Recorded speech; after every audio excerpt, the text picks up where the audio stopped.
ሆኖ ጠፍታል። አዎ እንትን ማለት ኖርማሊ ማንበብ እንደምወድ ታውቃለህ። እና ጀመርክ ዮሐንስ ወንጌልን ምናምን እያነበብኩት ነው እና ቴንክ ዩ ብራዘር በጣም ደስ ይላል። በጣም አሁን ባይገርምህ ምዕራፍ 10 ደርሻለሁ። ኧረ እባክህ ሙት ዋው ምዕራፍ 10 ኖርማሊ ምዕራፍ 6 ምናምን ሰማሪያዋ ሴት ምናምን የሚለው ምዕራፍ 5 ነው 6 ምዕራፍ 4 እስከሱ ማለፍ ያለው ይሄጃለሁ። አብዛኛውን ነገር እንትኖች ሲጠይቁት ምንድነው አይሁዶች ሲጠይቁት ምናምን ያለበት ምናምን ብዙ ሂጃለሁ። ሰዓት ዘለው ነው የምታነበው አይደል? አልዛ እንዴ ከዘለልኩት ማምኑ ፖይንት ያዝኩት። አነበው እንደሚሰማ ደስ ይለኛል። በጣም ኢንትረስቲንግ ነው። በጣም ለመሰለ እንግዲህ አላውቅም the first time ነው in my life እና መጀመሪያ ስለሆነ ሊሆን ይችላል አላውቅም። መጽሐፍ ቅዱስ ስታነብ ደስ አለ። ይሄው ነው የሚሆነው። አንብቤ አላውቅማ። ምን ነካባት? አንብቤው አላውቅም። ማንበቡን እኔ ለሰው ልጆች ሁሉ ፕሊስ እንደው እግዚአብሔር በዓላማ ነው ከግንባራችን በታች በግራና በቀኝ አይን የፈጠረልን። በዚህ አይናችን የሚታየውንም የማይታየውንም አይተናል። የማይጠቅመንንም የሚጠቅመንንም አይተናል። አይተን የተጸጸትንበትም እና በህልም አሳየኝ እንድነቃ ቀሰቀስከኝና ልጆችን ይንሳኝ አለች። ልጆችን ይንሳኝ ኤርሚ አይን ውስጥ ኢየሱስ ክርስቶስ ተሰቅሎ አየሁትኝ። እንደዛ አለች። ማን ሄለን ነው? ማን ነው?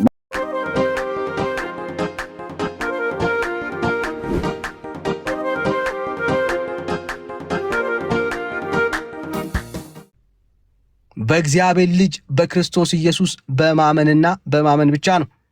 ከዛ ውጪ የእግዚአብሔር ልጅነት ስልጣን የሚገኝበት ውሃ በለው ዘይት በለው የለም በእግዚአብሔር ሕይወት ውስጥ እና ዘመናችሁን አትጨርሱ ወዳጆች። በእግዚአብሔር ልጅ በክርስቶስ ኢየሱስ ያላመነ ዘመኑን ሙሉ ልጅነት ስሜት ሳይሰማው የእግዚአብሔር የአባትነቱን ጣዕሙን ሳያቅ ዘመኑን ይጨርሳል። ሁሌ ያኮረፈ እግዚአብሔር ያለ እየመሰለው የተጣላው እግዚአብሔር ያለው እየመሰለው ዘመኑን ይጨርሳል። ከጨለማ አምልጡ ወዳጆች፣ ከጨለማ አምልጡ። ኑ ወደ እግዚአብሔር ፊታችሁን አዙሩ። እሺ ማቲያስ ሰላም፣ እንዴት ነህ? ሰላም፣ እንዴት ነው? እግዚአብሔር ይመስገን። ከየት ቤተ እምነት ዲያቆን ነህ? አይደለሁም። እሺ ከየት ቤተ እምነት? ዲኤን ይላል ዲያቆን አይደለሁም እያልከኝ ያለው ታፍርበታል? ኦርቶዶክስ። ኦኬ። ድቁናው በትርፍ ጊዜ ነው? በቃ እሱን ተውና እንቀጥል። አይ በትርፍ ጊዜ ነው ወይ? ለምን አፈርክበት ብለን ነው አልሰጡም? ራስን የጨመርከው? ምንም ይሁን በቃ እሱን ተውና እንቀጥል። አይ ለምን አፈርክበት? ቤተክርስቲያን የሰጠችን ማለት ነው። ምንም ችግር የለም ካፈርክበት አላስጨንቀም ብራዘር። ለምን ተዋሻለህ ብለን። እሺ አይ ባልሆንም ላንተ አይ አይደለውም ነው ያልከው ወዳጄ። ለኔ መጥቀም ሳይሆን አይደለውም ነው ያልከው። ግን ጽፋ መድረክ ላይ አውደ ምሕረት ላይ ብቻ የምትጠቀምበት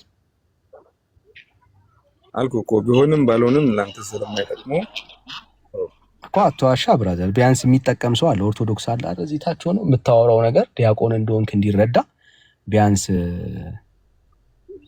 እንደው ራስን ባትደብቅ ጥሩ ነው። አይጠቅመንም ለኛ ያንተ ድቁና ኦፍ ኮርስ። ግን ለሚሰማ ሰው ቢያንስ የኦርቶዶክስ ካህንን እያወራ እንደሆነ እንዲረዳ ያክል ነው እንጂ ለኛ ምንም አይጠቅመንም። እንቀጥልሽ።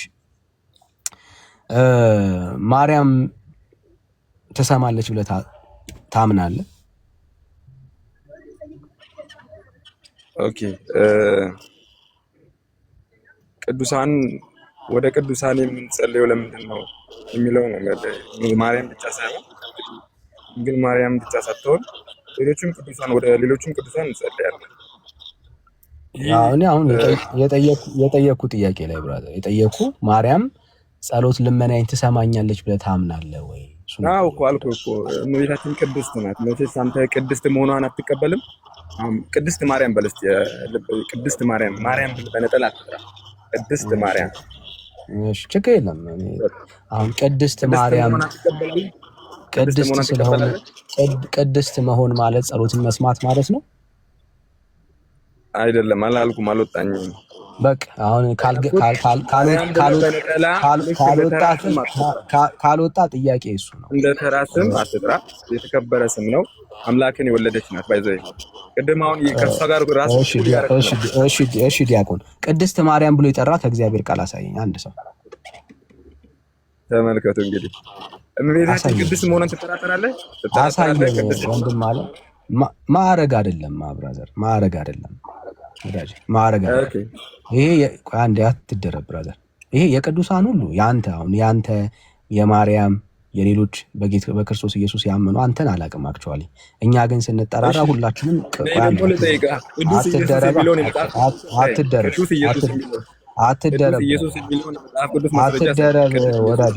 አትደረብ ወዳጅ።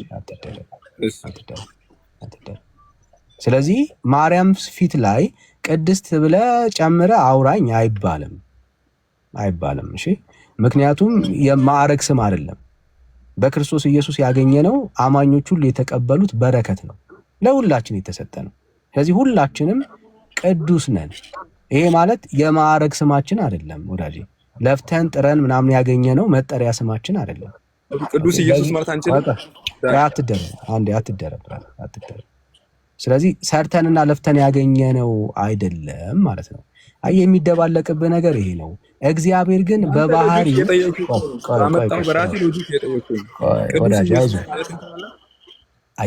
አምላክ ግን ብራዘር አምላክ ተሰጥቶት አይደለም። ኦኬ፣ ቅድስና ለእግዚአብሔር ተሰጥቶት አይደለም። እኛ ተሰጥቶን ነው፣ ሆኖልን ነው፣ እግዚአብሔር ቆጥሮልን ነው። ጻድቅ የተደረግነው ኃጢአታችን በደላችን እግዚአብሔር በልጁ በክርስቶስ ኢየሱስ ደም ሽሮልን ነው። አምላክ ግን ተሰጥቶት አይደለም። ስለዚህ ፍጡርን ከአምላክ ጋር ስለተደባለቀባችሁ አሁን ስለ ኢየሱስ ታወራኛለህ፣ ስለ እግዚአብሔር ታወራኛለህ። አየህ፣ ተደባልቆባችኋል የምንለው ለዛ ነው። እያወራ ያለው ስለ ማርያም ነው። ማርያም ተሰጥቷት ነው ወዳጄ፣ ሆኖላት ተቆጥሮላት ነው። እምነቷ ጽድቅ ሆኖ ተቆጥሮላት ነው እንጂ በራሷ ማንነት የጸደቀች አይደለችም። ልክ እንዳንተ እንደኔ እንደ ሁላችን የሰው ልጅ ኃጢአትና በደል እንዳለበት ሁሉ ማርያምም ልክ በክርስቶስ ኢየሱስ አምና የዳነች ናት። ጽድቅና ቅድስና የሆነላት ከሰማይ ነው ወዳጄ። አሁን ጥያቄውን አትቀይር፣ ጉዳዩን አትቀይር ወዳጄ። በቃ አሁን ርዕሳችን ማርያም ተመልሶልሃል ማለት ነው። አሁን ማርያም ጸሎት ትሰማለች ወይስ አትሰማም? ብራዘር ጥያቄው እሱ ነው። ቅድስት ማርያም ማለት አለብን አይደል? እቺን መጀመሪያ አረጋግጠን ወዳጅ ማርያም ማለት አለብን። ማስረጃ አንተ እንደ ማርያም ከተጠራች ቅድስት ማርያም ተብላ ነው የምትጠራው የሚል ማስረጃ አንተ አንተም ቅዱስ ኢየሱስ የሚለው ማስረጃ አምጣልኝ። መጽሐፍ ቅዱስ ቅዱስ ኢየሱስ ብሎ ይጠራል። ለዚህ እኮ ነው ፍጡርና ፈጣሪ በዛ ቤት ተምታቷል። አይ ለአንተ ሲሆን ነው ፍጡርና ፈጣሪ ታመሳሰላል የምትለው ማስረጃ የለም። አንዴ ዲያቆንዬ አንዴ ለዚህ ነው የምንላችሁ ፍጡርና ፈጣሪ የተምታታበት ቤት ነው ያላችሁት። ዲያቆን ነው ግን እንዴት ነው ኢየሱስ ቅዱስ ተብሎ የሚጠራው ብሎ ይጠይቀናል። ሰላም ነው ወዳጆች፣ እያወራህ እኮ ያለው ስለ አምላክ ነው። ኢየሱስ እኮ አምላክ ነው ወዳጄ፣ ወንድም አለም እሱ ፈጣሪ ነው። ጽድቅ ቅድስና አይሰጠውም ብራዘር፣ አይሰጠውም። ተሰጥቶት አይደለም። ማርያም ተሰጥቷት ነው ዲያቆኑ። ማርያም በክርስቶስ ኢየሱስ ጸድቃ ነው፣ በክርስቶስ ኢየሱስ ሆኖላት ነው ወዳጄ። ስለዚህ እሷ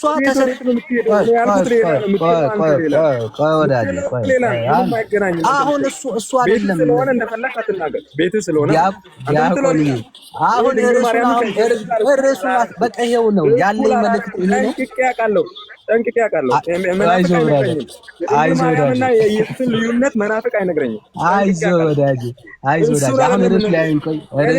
ምንድን ነው አንተ ማስረጃ ለድንግል ቅድስና ማስረጃ ስለጠየከኝ ርዕሱ ላይ ወዳጄ፣ ርዕሱ ላይ አሁን ርዕሱ ላይ ማርያም ጸሎት ትሰማለች ወይስ አትሰማም? ርዕሱ ላይ ወዳጄ፣ እዚህ ቤት ስትመጡ ነው ባይዘው የምታውቁት ወንድም አለ። እግዚአብሔር ይመስገን፣ ጌታ ይባረክ። ዲያቆኑም መጥቶ ይማራል፣ ቄሱም መጥቶ ይማራል፣ ጳጳሱም መጥቶ ይማራል። እግዚአብሔር ይመስገን፣ ጌታ ይባረክ። ጸሎት ጸሎት መስማት ማለት ምን ማለት ነው? አልገባኝም። ግልጽ ጸሎት መስማት ግልጽ ነው። ምንም ጥያቄ ምንም የተብራራ ጥያቄ ነው። ጸሎት መስማት ኦኬ። እንደማትሰማ ደግሞ መጽሐፍ ቅዱስ ላይ ያሳይ። ቅዱሳን ጸሎት እንደማይሰሙ የለኝም በላ። እኔ ዲያቆን ነኝ። ማርያም ጸሎት እንደምትሰማ አይደለም አሳየኝ። እንደማይሰሙ አሳየኝ። ማቅረብ አልችልም በል ብራዘር። እንደማይሰሙ አሳየኝ። መጽሐፍ ቅዱስ ላይ ቅዱሳን ጸሎት መስማት እንደማይችሉ በጸጋቸው በተሰጣቸው ጸጋ ጸሎት መስማት እንደማይችሉ አንተ ደግሞ አሳየኝ። ከዛ ተነሳ ዲያቆን መሰረትን አስተካክለህ ተነስ። መሰረትን አስተካክለህ ተነስ። አይሰሙም ካልከኝ ማስረጃ ዲያቆን ብሎ አይሰሙም አይደለም ማስረጃ ቅዱሳን ምዕመናንን ጸሎት መስማት እንደማይችሉ አረ ዲያቆን መልስላቸው። ወዳጄ ዲያቆን መልስላቸው። መልስ እየጠበቁ ነው። እኔ እሰማለሁ ነው የምለው። ማስረጃ እኔ እሰማለሁ ነው ማስረጃ። አንተ ማስረጃ ስለምትሉ እኮ ነው ማስረጃ እየጠየቅን ያለ ነው። ስለምትሉ ነው። ትሰማለች ብለህ የምታምን ከሆነ ማስረጃ አንተ ና ዲያቆን ማስረጃ አንተ ዲያቆን ወዳጄ ማስረጃ አንተ። እኔ ጋር ነው ጸጥ ያለው ወይስ እሱ ጋር ብቻ? ዲያቆን ነው የቤተ ክርስቲያኒቷ ዲያቆን እሱ ጋር ነው ዳኒሻ። እሺ ዲያቆን ነው የቤተ ክርስቲያኒቷ ዲያቆን ነው። እናውቀዋለን። ለረጅም ዘመን ነው የምናውቀው። ዲያቆን አይደለሁም እያለ ይዋሻል። ሲፈልግ አይደለሁም እያለ ያወራል። ግን አሁን ይሄው ለህዝቡ መልስላቸው። ለኦርቶዶክሳውያን አሉ በዚህ ጉባኤ ማለት ለአንተ ዲያቆን ማስረጃ አያስፈልግም። አንተ አይጠቅምም። እሱ ጋር ነኝ ጥያቄው ላይ ነኝ ያለው። እሺ እኔ ቅዱሳን ጸሎት እንደሚሰሙ አምናለሁ፣ እቀበላለሁ። አንተ ደግሞ እንደማይሰሙ እስኪ ከመጽሐፍ ቅዱስ አረጋግጥልኝ። እንደምታመንማ ስለምናውቅ እኮ ነው ጥያቄ ያቀረብነው። ማስረጃ አስጠን። ምንም አላወራ። እንደምታመንማ እኔ ነገርኩ እኮ። የለኝም በላ። ዲያቆን ነኝ ግን የለኝም በል። ዲያቆን ነኝ ግን የለኝም በል ብራዘር። ኮመንት ላይ እንደመጻፍ አላልኩም። ቀላሉ አላልኩም። አይ አንተ ቅዱሳንን እንኳን የምታዋርድ ሰው አውቃለሁ። ቅዱሳንን በሙሉ የምታዋርድ ሰው አንተ ብራዘር። እኔ አምናለሁ እንደሚሰሙ። አንተ ደግሞ አላምንም ካልክ እስኪ ማስረጃ አምጣ ዳኒ። አንተ ማስረጃ አምጣ። የለህም። አየህ ዝም ብለህ አይሰሙም የምትለው የለህም። ዲያቆን የለህም። እኔ የሚሰማ እግዚአብሔር ነው ያለኝ። መጽሐፍ ቆይ አንዴ ሚውት አድርግ። ቅዱሳን ከኛ ጋር ስለሌለ አንዴ አይዞ ብራዘር ዲያቆን አይዞ ብራዘር መበርታት ነው ያለበት። አሁን እንኳን ዘንድሮ እንኳን ጸባይን አሻሽል እንጂ ተደማመጥ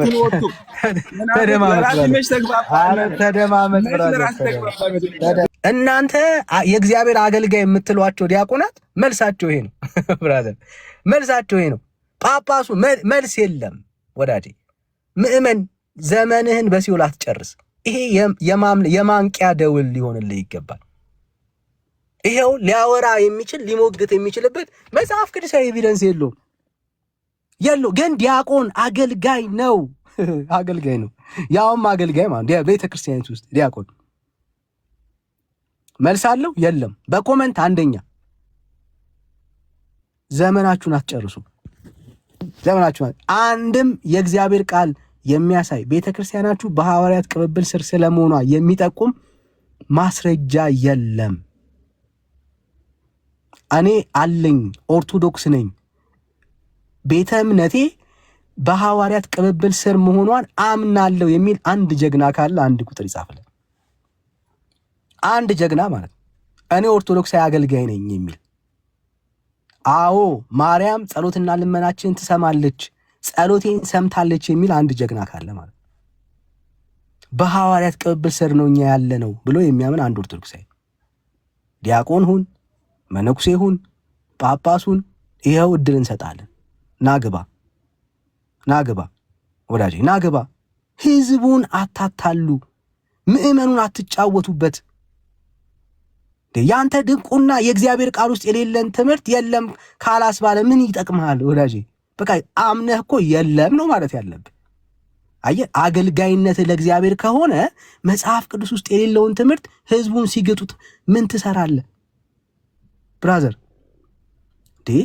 ሰው እኮ ስለ ክርስቶስ ኢየሱስ ስም እያለ የንጉሥ ልጅ መባልን እምቢ ይላል። አይ እኔ የኦርቶዶክስ አገልጋይ ነኝ መናገር ማውራት እችላለሁ የምትሉ ሰዎች ካላችሁ ግን በደስታ ዌልካም ጋይስ። በደስታ ነው የምንቀበላችሁ።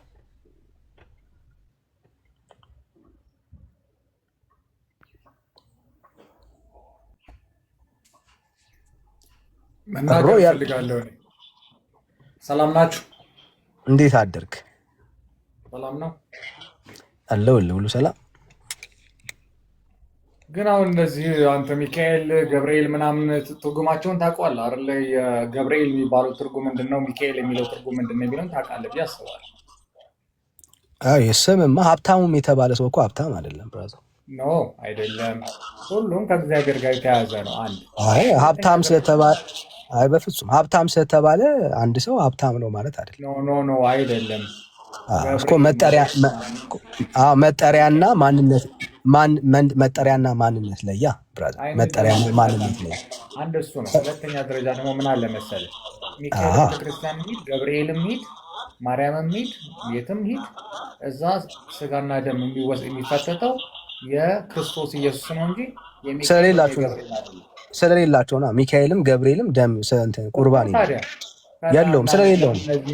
እነዚህን ምስኪን 600 ስለሌለው ነው። ቢኖረው ነው ያው ትሉን ነበር እኮ።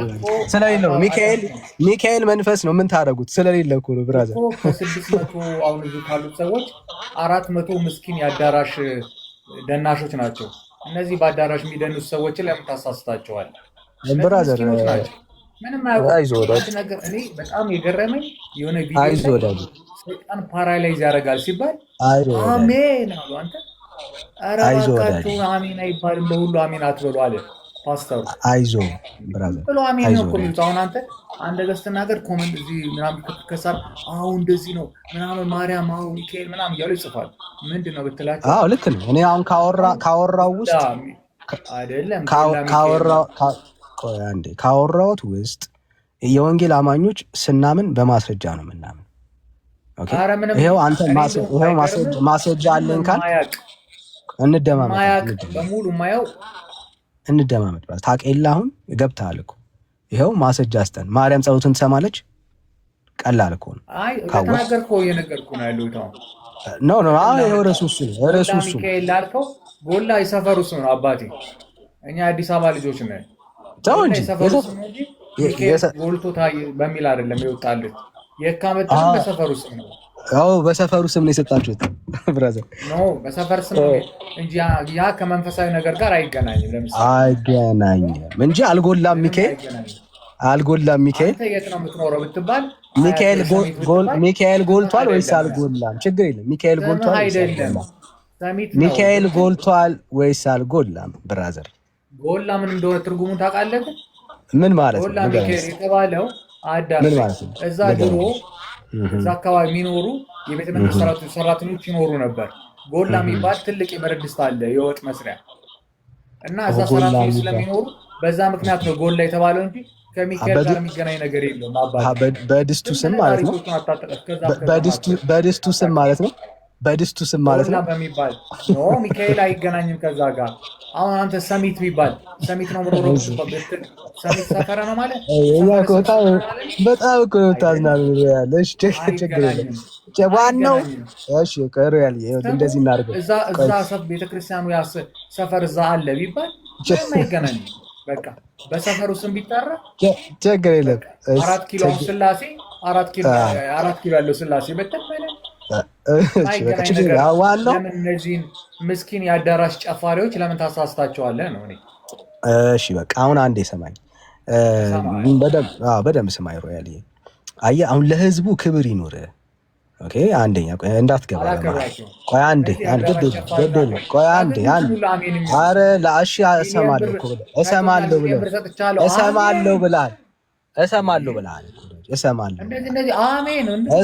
ብለሃል ሮያል እኮ ሰማኛ። አልጨረስኩም ሮያል አይዞህ፣ አልጨረስኩም። አየህ አልጨረስኩም። እኛ ቤት ብራዘር ጨፋሪ በለን የፈለግከውን በለን ሊጨፈርለት ሊዘመርለት ክብራችንን ልናጣለት የሚገባ አንድ ንጉሥ አለ። እኛ የሰጠናችሁ። አረ ብራዘር አንዴ ሰታችሁን አታውቁም እናንተ። አንዴ አየህ ክብራችንን ብናጣ አለ የምንለውን የእኛን ነገራችንን ለዚህ ጌታ ብናጣ we don't mind ብራዘር። ጨፍሩ በለን ምን በለን የፈለከውን ስም ስጠን፣ አይመለከተንም። እኛ ቅዱሱ በዙፋኑ ላይ የተቀመጠው እሱ ይክበርልን እንጂ ወዳጄ የፈለከውን ስም ስጠን፣ we don't mind ወዳጄ፣ ምንም አይመስለንም። ለምን? ለማን ክብር እንደምንዘምር ለማን ክብር እንደምንጨፍር ጠንቅቀን እናውቀዋለን። እኛ ቤት በዙፋኑ ላይ የተቀመጠ አንድ ንጉሥ ነው ያለው፣ ንግሥት የለችም። አንተ ለማርያም ትጨፍር የለ እንዴ ወዳጄ? ለገብርኤል ትጨፍር የለ እንዴ? ለሚካኤል ትጨፍር የለ እንዴ? አንተ ለገብርኤልና ለሚካኤል ስትጨፍር ሼም ካልያዘ እኛ ለንጉሱ ወዳጄ ለንጉሱ የሚገባው ለታረደው በግ ሽማግሌዎቹ ወድቀው በዙፋኑ ላይ እንደሰገዱለት በዙፋኑ ስር ወድቀው እንደሰገዱለት እኛ ለጌታችን ለመድኃኒታችን ላዳነን ለታደገን ሕይወትን ለሰጠን ለሱ ክብራችንን ብንጥል ብራዘር ጨፈርኩ ቃሉን እንደውም አሳመርከው። ሰዎች ለክርስቶስ ሲሆን ይቃወማሉ። ከነ ቦምባርሌ ጋር በነበረበት ጊዜ ይዘፍኑ የነበሩ ሰዎች፣ አቅላቸውን ይስቱ የነበሩ ሰዎች ለጌታ ግን ሲሆን ይሸማቀቃሉ። ስለ ኢየሱስ ክርስቶስ መድረክ ላይ ከተነገረ ነጠላ ካለ አፋቸውን ይይዛሉ፣ ከሌለም በእጃቸው ይይዛሉ። ምክንያቱም አያውቁትም፣ የክብርን ጌታ አያውቁትም። ያወቁ ልጆቹ ግን ምን እንደሚሆኑ ዳንዬ ወንድምነት ስለተናገረ ራው ላይ መድረብ ቃላት መረጋገም ካልሆነ በስተቀር ሌላ ምንም ሊመጣ አይችልም። ኢየሱስ ክብራችን ነው። እግዚአብሔር ክብራችን ነው። የትኛውም ቦታ ላይ አንተ ትውልድ ማፈር ከሌለብህ በጌታ ነው ማፈር የሌለብህ። ምክንያቱም አያሳፍርም ነው። ምክንያቱም በመዝሙር መጽሐፍት ላይ የጌታን ስም የሚጠራ አያፍርም ይላል። ሌሎች ያሳፍራሉ። እናት አባቶቻችን፣ ወንድም እህቶቻችን፣ ጓደኞቻችን የሆነ ቦታ ላይ በሆነ ጊዜ የምናፍርበት ይመጣል። በእናትህ ታፍራለህ። የሆነ ቦታ ላይ ሁሉ ቀን ባታፍርባትም እንኳን የሆነ ቦታ ላይ በስተቷ ታፍራለህ። በሰዎች ዘንድ በአባትህ ታፍራለህ፣ በወንድምህ በአብሮ አደግህ ታፍራለህ። በራሳችንም እናፍራለን። በብዙ በትዳር አጋሮቻችን ልናፍር እንችላለን። የሆነ ቦታ ላይ ሚስቴክ ሲሰሩ ስህተት ሲሰሩ ማለት ነው። በልጆቻችን እናፍራለን። በኢየሱስ ግን አናፍርም። በእግዚአብሔር ግን አናፍርም በምንም አይነት መልኩ። ምክንያቱም እሱ የሚያሳፍር አምላክ አይደለም። ለዚህ ዓለም ሰዎች ግን እግዚአብሔር ተብሎ ሲባል ሰይጣን ከጥንቱንም ትውልዱን ያደራጀው እግዚአብሔርን ተቃዋሚ አድርጎ ነው። ከኤደን ገነት ጀምሮ በቃ የእግዚአብሔር ተቃዋሚ አድርጎ አቅልህን ስትሃል አይምሮን አታል ብለው የሚሉህ ስለ እግዚአብሔር ስታስብ ነው። ጌታን ስታስብ ምንድን ነው አንተ ምን እንደ በዚህ በልጅነት ነቃ ነው እንጂ ማለት ያለብህ የምን መንከርፈፍ ነው ምናምን ነገር ብለው ይለዋል። እና አያሳፍርም ጌታ እግዚአብሔር ማለት ነው። ስለሱ እንደዘመር ነው ከሆንለት በላይ እንሆንለታለን። ሌላ ቃላት ተገኝቶ ብናመሰግነው በህይወቴ ዘመን ሁሉ እኮ ነው ለእግዚአብሔር ዘምራለሁ እኮ ያለው ዳዊት። በህይወቴ ዘመን ሁሉ ለእግዚአብሔር እዘምራለሁ።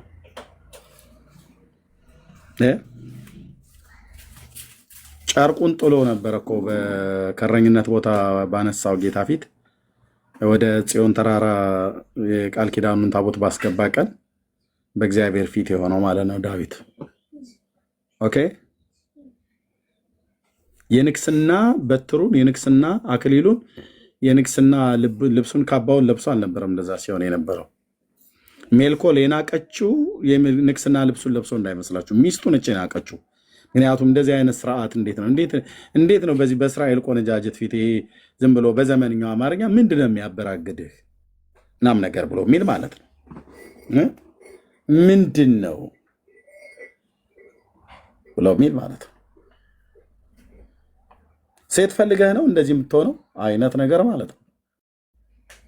ምንድን ነው ማለት እንዴ? ክብርን አጠብቀን ክብር የሚባል ነገር የለም። በባህላችን እኮ እንደዚህ አይደረግም አይነት ዳዊት እዛ ጋር ብራዘር ባህል ምናምን ነገር የሚባል ነገር የለም። እሱ ነው የሚያውቀው ኬት እንዳነሳው።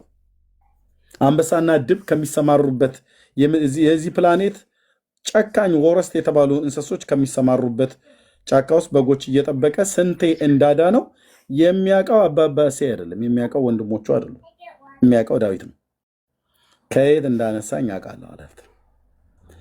አሁን ከሚሆንኩለት በላይ እሆንለታለሁ። በቃ ቁርጥሽን ወቂ እንደማለት ነው። ማዳኑን ያዩ በጎነቱን ያዩ እንደዚህ ይናገራሉ፣ እንደዚህ ይሆኑለታልና በእግዚአብሔር አናፍርም። እኔ ሁሌ እንደምነግራችሁ ጌታ እግዚአብሔር ምስክር አልኩ። በዚህ ትውልድ ፊት ትውልዱ ቢንቀኝ እስኪንቀኝ ድረስ በሆን ደስ ባለኝ፣ ግን ሕግ ነውና በሕግ ትዳኛለህ። እርቃኔን ቆሜ መስበክ ውስጤ እንደዛ ስለ ኢየሱስ ማለት ነው። እርቃኔን እኮ ዓለም በተሰበሰበበት የምናፍርባቸው ብልቶች አሉን አለን ብሎ የሚለው መጽሐፍ ቅዱስ ላይ እነሱ ግልጽ ሆነው እየታዩ ማይክ በመንፈስ ቅዱስ ኃይል ወንጌል ብሰብክለት እማላፍርለት ጌታ ነው። ሕግ ግን ስለሚያስቀጣ በምድር ላይ ለሰው አይምሮ መጠንቀቅ ስላለብን ብሎ በሚል እንጂ እሱ ካደረገልን ነገር የተነሳ ይህንን ብናርግ ሲያንስበት እኮ ነው። ቀራኒዮ ኮረብታ ላይ እኮ ጨርቅ 12 እኮ አይደለም ለእኔ ሲል እርቃኑን የተንጠለጠለው። ኦኬ የውርደት ሞት እኮ እንዲሞት እኮ ነው ያደረጉት። ያን ሁሉ የሆነ እሱ ለእኔ ከሆነ እኔ እዚህ ትውልድ ፊት ምንም ማለት ነው። እና በዚህ ትውልድ ፊት ልፈርድ በዚህ ጉዳይ በፍጹም እኮ አልኩ። ለሰው አይምሮ መጠንቀቅ እስከዚህ ድረስ ክብራችንን ጥለን የምናገለግለውና የምናመልከው ጌታ ነው። ተው እባክህ። እንዲህ አይነት የገባን ፍቅር የተረዳነው ፍቅር የገባብን የእግዚአብሔር እሳት ምን እንደሆነ ቢያውቁ እንዲህ ባላሉ። ጌታን ካከበረው እሱ ይክበር እንጂ ምንም የማስጠብቀው የኔ ክብር የለም ነው። ምንም የምናስጠብቀው የሱ ክብር የለም። ቅድም ወንድነት ሲናገር እንደነበረ ምንም የምናስጠብቀው የሱ ክብር አለ። የኛ ክብር አለ። አሁን ኤርምያስ የትኛውን ክብሩ ነው የሚያስጠብቀው? እና ሰው የገባውን ያህል ነው የሚኖረው፣ የገባውን ያህል ነው የሚናገረው፣ የገባውን ያህል ነው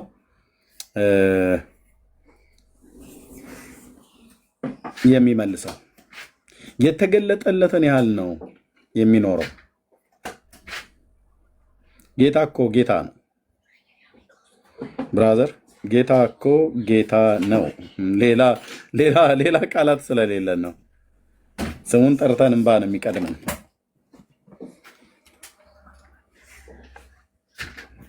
ዳዊት እንደዛ ነው የሆነው።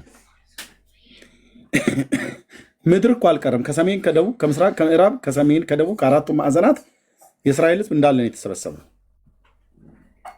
ሌዋውያን ካህናት ልብሳቸውን ለብሰዋል፣ የክብር ልብሳቸውን፣ የካህናት ልብሳቸውን።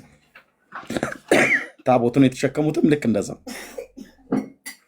የጦር ጀነራሎች ሰይፋቸውን ይዘው የውትድርና ልብሳቸውን የሚለብሱትን ለብሰዋል። ከሱ ጋር አሉ የሚባሉ የመንግስት በሱ አስተዳደር ውስጥ እንዲሰሩ የመረጣቸው አብረዋሉ።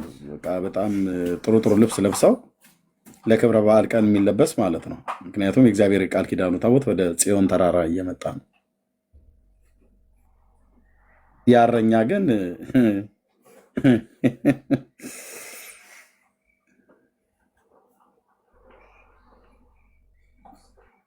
ፕሮቶኮል ጠብቆ የመጣ ይመስልሃል? በጌታ ፊት ፕሮቶኮል የሚባል የለም። አንደኛ ሰውየው ዘማሪ ነው፣ ዝም ብሎ ዘፋኝ አይደለም፣ ዘማሪ ነው። የዝማሬ ቅባት ላው ላይ የወረደበት ሰው ነው። በቃ ሁለተኛ የእግዚአብሔር ክብር ሳሙኤል ዘይቱን ካፈሰበት ቀን ጀምሮ የእግዚአብሔር መንፈስ በሱ ላይ አለ። ልብ በል፣ በእግዚአብሔር መንፈስ በገና ሲደረድር ከሰው ላይ አጋንንት የሚያባርር እኮ የነበረ ሰው ነው። ለእግዚአብሔር ሲዘምር ነው። እና ተው፣ ስርዓት አርጉ። ስላሴ አይጠጣም፣ እግዚአብሔር ክቡር ነው፣ እንደዚህ አይባልም። እግዚአብሔር እንደዚህ አያከብረውም፣ ጌታ እንደዚህ አያከብረውም። እና ወንድምነት እንዳለው ልታሸማቅቁ የምትፈልጉት ቃላት ሁሉ በሙሉ እኮ እኛን እኮ አደነዘዙን። ራሱ ስድቡ አደነዘዘን፣ እርግማኑ አደነዘዘን፣ በቃ ምንም አሁን ተሞከረ። በጣም ብዙ ጴንጤውን ምን ያልተባለ አለ። ምን ከእንስሳ ጀምሮ የማይበሉት ነገር የለም፣ የማያረጉት ነገር የለም። በቃ በፍጹም እዚህ ፕላኔት ላይ በእኛ በአማርኛ ቋንቋ ንግግር የቀረ ስድብ የለም ጴንጤ ላይ የወረደበት። ግን ዛሬም ያጨበጭባል ህዝብ ለጌታ እያለ ማለት ነው። እርግማን አያስቆመው፣ ስድብ አያስቆመው። ይሉንታ እኮ የለውም ይላል። ምን ይሉንታ አለን? ስለ ጌታ ጉዳይ ይሉንታ የለንም። በጌታ ጉዳይ ብራዘር ይሉንታ የሚባል የለም። ኢየሱስ ክርስቶስ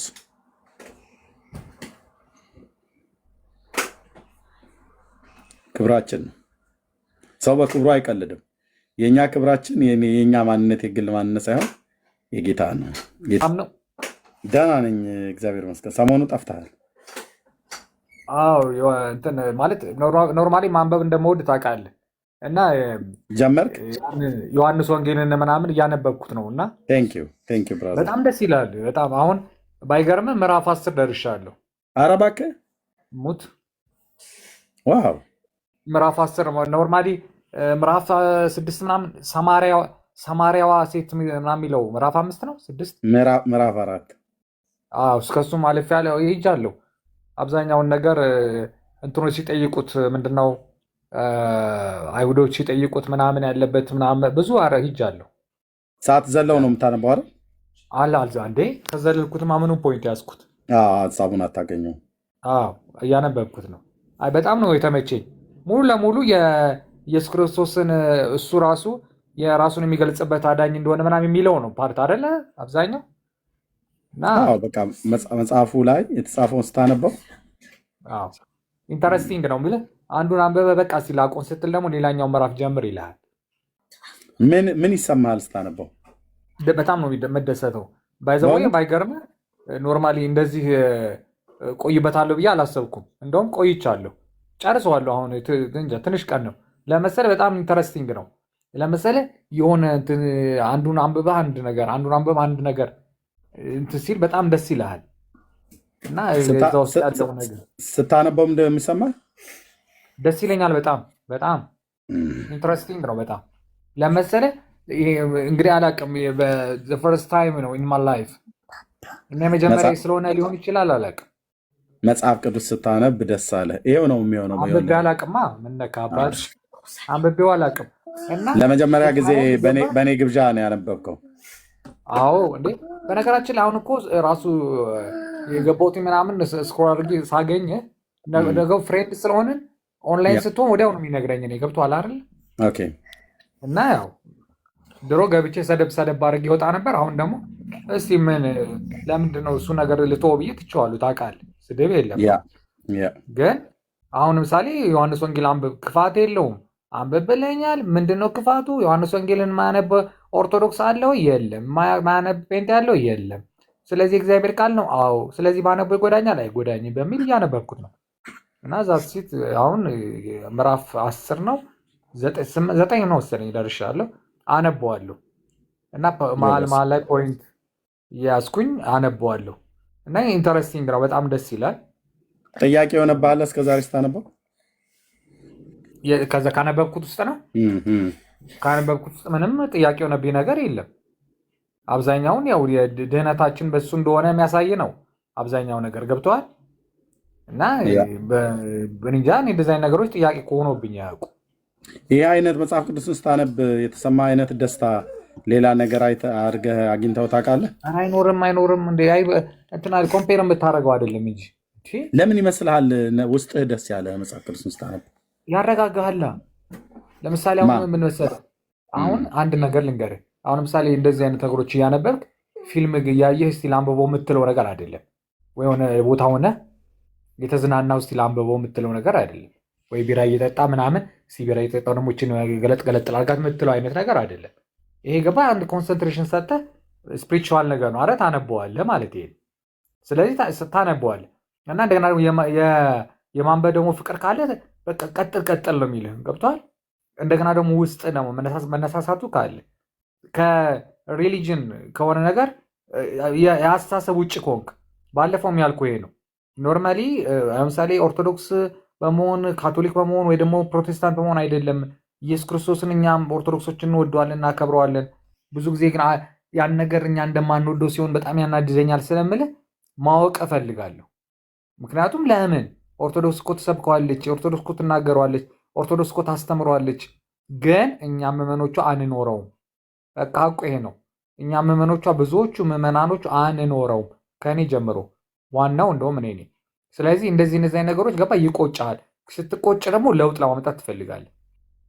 እንዴ ላንብብ፣ ሌላው የሚያነበው ምንድን ነው? መሳሪያ አልተደገነብኝ፣ ራሴ ዊሊንግ ነው፣ በቃ በፍቃዴ ነው ማነበው። ስለዚህ ማንበብ ነው። ስታነብ ደግሞ ውስጡ ትረዳዋለህ። ይሄ እንደዚህ ነው፣ ምንድን ነው፣ በምንድን ነው ምድነው ምናምን የሚለው ይመጣልሃል እኮ በቃ። ስለዚህ ቤተክርስቲያን ያልደበቀችኝም ትላለህ፣ ቤተክርስቲያናችንም አልደበቀችንም እስከዛሬ። ስለዚህ ያን ነገር ታውቃለህ እኮ። የምታውቀውን ደግሞ በደንብ ብሪፍ ታደርገዋለህ። እንደገና እኔ አሁን ለምሳሌ ባለፈው አንተ አንብብ ስትለኝ አይ አነባለሁ ምናምን ያልኩ እንደማነበው እርግጠኛ ስለሆንኩ ነው። ማንበብም መቀጠልም እንደምቀጥል ለምን ኖርማሊ የእኔ ነው ጥቅሙ። አንተ ኤርሚያስን 1% አይጠቅምም። እኔ ስላነበብኩ አንተ ምን ችግር? እጠቀምበታለሁ፣ አገኘዋለሁ። ጥቅም የማገኝበትን ነገር ስለሆነ ለእኔ የህይወት መመሪያ ይሰጠኛል፣ የመንፈስ ሰላም ያደርግልኛል። ስለዚህ ከማንበብ የምን ጉዳት ሳይሆን ጥቅም ነው የማገኘው። 100% እጠቀምበታለሁ። ስለዚህ እያነበብኩና በጣም ደስ ብሎኛል ልልህ ነው። ቴንኪዩ ወንድሜ፣ ግብዣዬንም ስለተቀበልከኝ ደግሞ የጌታችንን ቃል ስለሆነ አንብብ ያልኩ። አያው አሁን ትልቁ አንደኛ ውስጥህን ሰላም እንዲሰማህ፣ ደስታ እንዲሰማህ፣ እንዲህ አይነቱን ደስታ ደግሞ የትኛውን ቦታ ላይ እንደማታገኘው ውስጥህ ነው የሚያርፈው፣ ውስጥህ ነው የሚደሰተው። ይሄን በምንም በመጠጥ በገንዘብ በተለያየ ነገር በፍጹም አታገኘውም ይሄን ደስታ። ነቢዩ ኤርሚያስ ምን ይላል? ቃልህ ለልብ ደስታ ሆነኝ ይላል። አሁን ልክ አንተ እንደምትለው እኛም እንደምንለው ማለት ነው። እና እኔ የምነግርህ ሪያልዬ የእግዚአብሔርን ቃል በየትኛውም ጊዜ ማንበብን አታቁሙ። አሁን ሰዎች ደብቀውናል አልደበቁንም፣ ሃይማኖት ሸሽጎብናል አልሸሸገብንም ብሎ የሚለው የእግዚአብሔርን ቃል ይበልጥ እያወቀው ስትመጣ ታውቀዋለህ። እውነት ጋርደውብናል አልጋረዱብንም፣ ሸፍኖብናል፣ የት ነበሩ የነበርኩት ብለህ ትለዋለህ። የእግዚአብሔርን ቃል ብቻ ዝም ብለህ ማንበብህን እና ከቻልክ የቃሉ ባለቤት ራሱ እግዚአብሔር ስለሆነ የቃሉን ፍቺ እንዲያበራልህ እየለመንከው እግዚአብሔሩ የእውነት እፈልግሃለሁ፣ ያንተን የራስህን ንግግር ማለት ነው። እግዚአብሔሩ የእውነት እፈልግሃለሁ፣ አንተ እኮ እውነተኛ አምላክ ነህ፣ ላውቅህ እፈልጋለሁ፣ በቀሪ ዘመኔ ራስህን ግለጥ ሊበለው። ህልም ታልማለህ? ህልም ታያለህ አይደል? እንጃ ትዝም አይለኝም ማለት ባይም ራሱ ኖርማሊ ብዙ ጊዜ የቀን ድሪም ነው የሚመስለኝና አትኩሮቱም ሳልፈጥረው። ምክንያቱም ልብ በል አሁን ቅዱስ ቃሉን ማንበብ ጀምረሃል አይደል?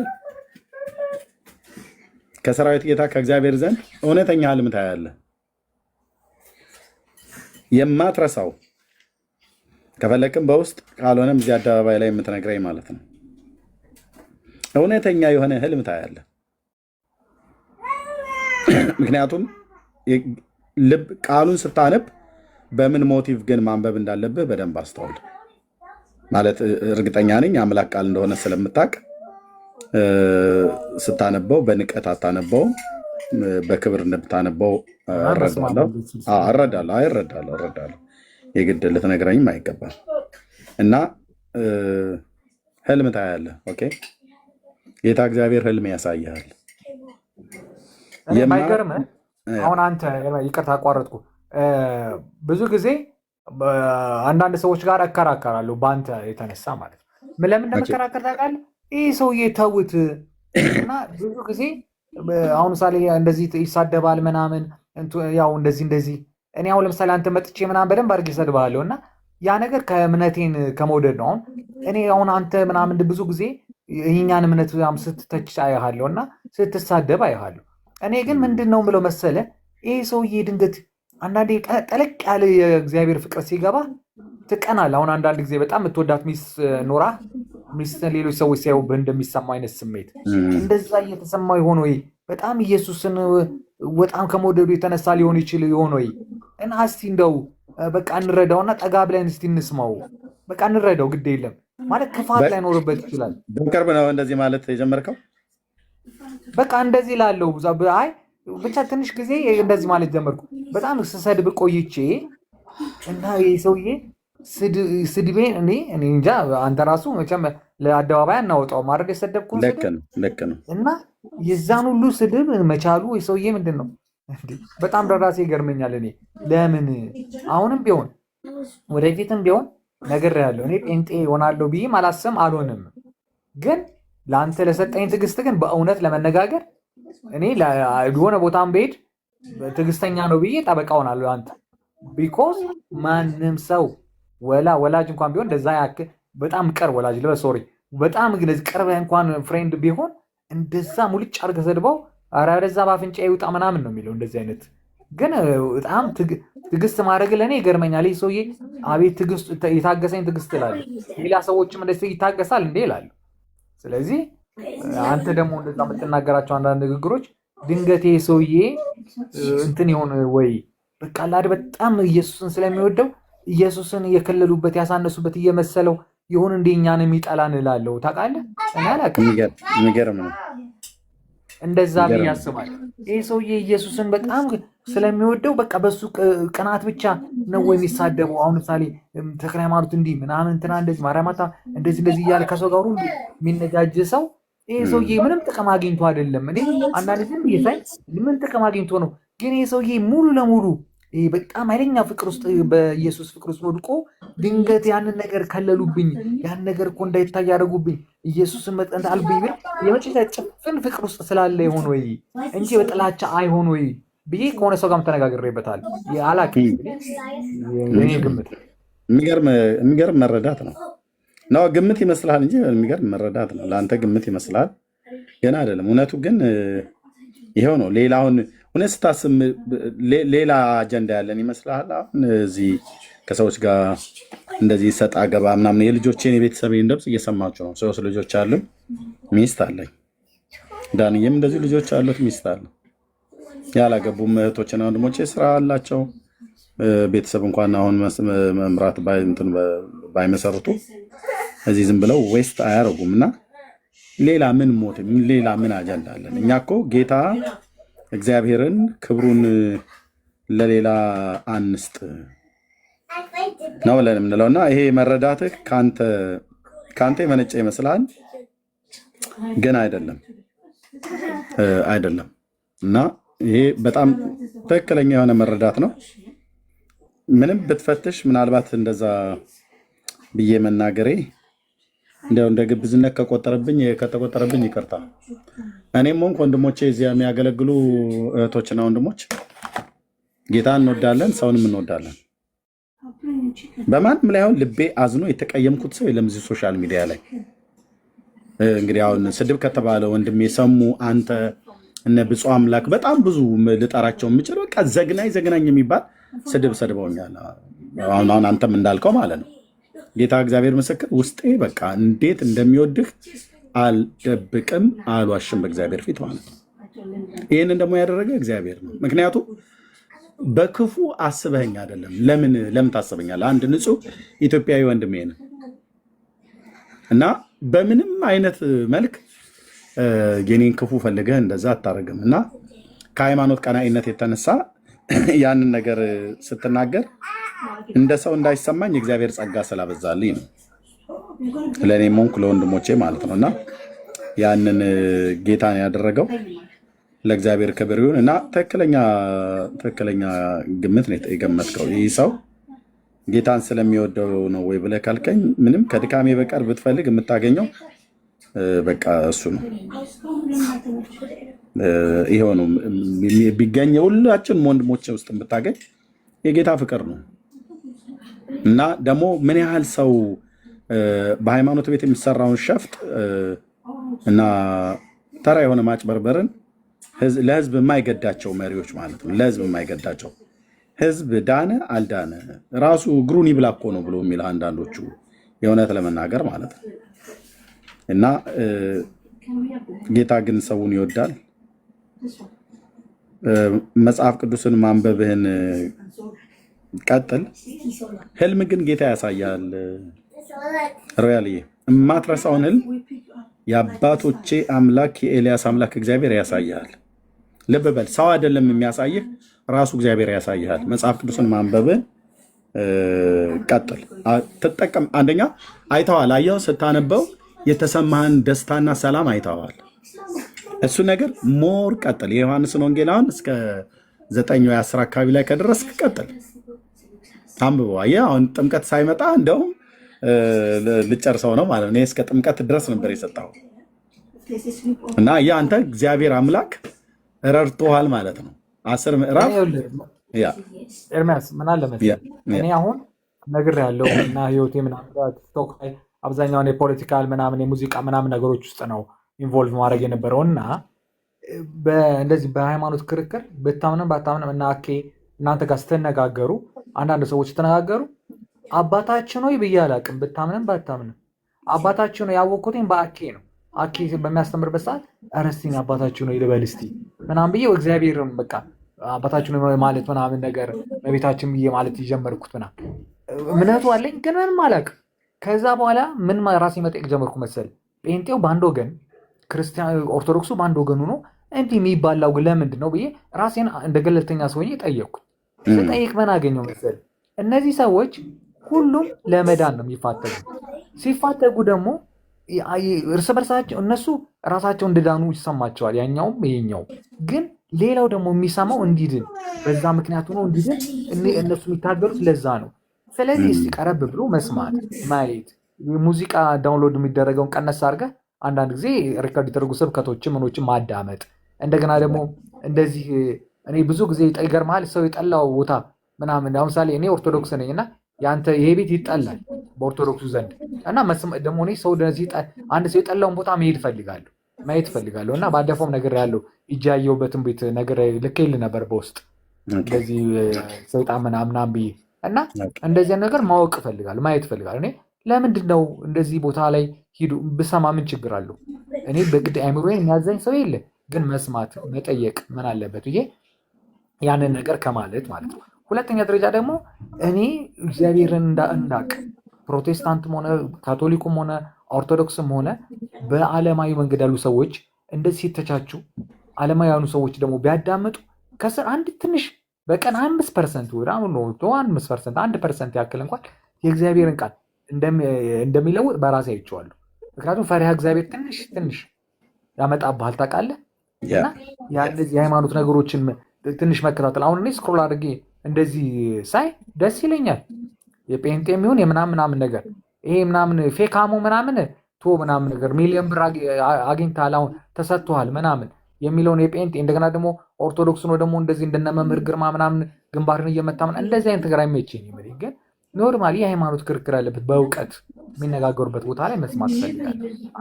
ሁለተኛ ወንድሜ ኤርሚያስ ስልህ ደስ ይለኛል። ቢካዝ በጣም ትዕግስት አሳይተኛል። በእውነት እኔ እንዳንተ በሆን የብሎክ ጥግ ነበር ማድረግ እንጂ እንደዚህ አይነት እንኳን ንግግር ጊዜም አልሰጠም ነበር። ስለዚህ አንደኛ መጽሐፍ ቅዱስ አንብብ ስላልከኝ በጣም ደስ ብሎኛል። መጽሐፍ ቅዱስ አንብብ ማለት እኔ መሰለ ምክር የለም። እየተረዳው መጣሁ እኮ ይገርማል። መጽሐፍ ቅዱስ ስታነብ እግዚአብሔር ይለውጣል፣ ይሰጣል። እንደገና ደግሞ ዓለም ውስጥ ያለው ነገር ሁሉ ጊዜያዊ እንደሆነ ገብቷል። የሆነ ቄዛ እንደሆነ አሁን ታይቶ የሚጠፋ ነገር እንደሆነ፣ ስለዚህ ያለውን ነገር በመጠኑ ትቀንሳል። አሁን ሳሌ ጭቅጭቅም፣ ክርክርም፣ ንግግርም ስድብም ከሆነ ትቀንሰዋል፣ ፐርሰንቱን ትቀንሰዋል። አሁን ቅድም ስጨቃጨቅ ነበር ዳንኤል ጋር ገብቼ፣ ግን በፐርሰንቱ እንደ ድሮ አይደለም፣ ትቀንሳል፣ ትንሽ ትቀንሳል። ሀት ብትሆንም ትንሽ እየቀነስ ለምን ለማወቅ ነዋ። ይሄ ሰውዬ ያለ ምንድን ነው ትልና ከዛ በኋላ ገብተህ ታነበዋለህ። አንተ ደግሞ እንደዚህ ነው ይሄ ምናምን ራስን ጠይቃለህ። ሰው መቼም ትልቅ ሰዎች ነን አይደለ? ስለዚህ በዛ መልኩ ነው የማየው እንጂ እኔ ኤርሚያስ ቤት ስለገባሁና ኤርሚያስን ስለጠየቁት ሰላማዊ ነገር ስላወራሁ ሰድቤ ስሄድ አይደለም። በሚቀጥለው ጊዜ አክሴፕት ስታደርገኝ ነው በጣም የሚሰማኝ ሰድቤ ሙልጭ አድርጌ ሰድቤ ተናግሬ ወርጄ ከዛ በኋላ በሚቀጥለው ቀን ምናምን እንደው መረ ብሎ ካታርጉት ምናምን ብለህ ስትከራከር ለእኔ በጣም ይሰማኝ። ታውቃለህ ሰውዬ ትዕግስት እያስተማሪ ነው፣ ግን ምንድን ነው ምናምን እላለሁ። ስለዚህ በዚህ በልኩ ለአንተ ቀንደኛ ተከራካሪ ነኝ። በዚህ እኔ እንዳዋረድኩህ ነገር እኔን አለማዋረድህ እንኳን ልታዋረደኝ ጭራሽ ሪስፔክት ሰጠህ አትዝጉት ብሎ ካታርጉት በማለትህ አመሰግናለሁ። በእውነት ነው የምናገረው። በእውነት ወዳለሁ ብራዘር፣ አንተም እንደምትወደኝ አውቃለሁ።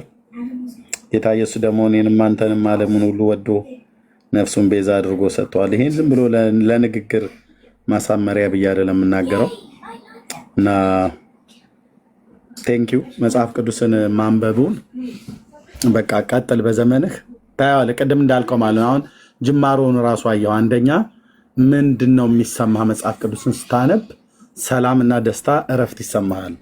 ከዛ ቅድም ትንሽ ጨረፍ አረከው። ምን አልክ? መጽሐፍ ቅዱስን እያነበብኩ የምትመጣ ሰዓት ላይ በዓለም ያለው ነገር ሁሉ በቃ ምንም በቃ ኃላፊና ጠፊ ጊዜያዊ መሆኑን ይገባሃል። ከእግዚአብሔር ጋር ብቻ መሆን ምን ያህል ለቀሪ ለህይወት ዘመንህ ቆም ብለህ ማሰብ እንዳለብህ ያመላክታል የእግዚአብሔር ቃል ማለት ነው። እና እወድሃለሁ። ተባረክልን። መጽሐፍ ቅዱስን ማንበቡን እኔ ለሰው ልጆች ሁሉ ፕሊስ እንደው እግዚአብሔር በዓላማ ነው ከግንባራችን በታች በግራና በቀኝ አይን የፈጠረልን። በዚህ አይናችን የሚታየውንም የማይታየውንም አይተናል። የማይጠቅመንንም የሚጠቅመንንም አይተናል። አይተን የተጸጸትንበትንም አይተን የተባረክንበትንም አይተናል። አይተን የተደሰትንበትንም አይተን የተናደድንበትንም ማለት ነው።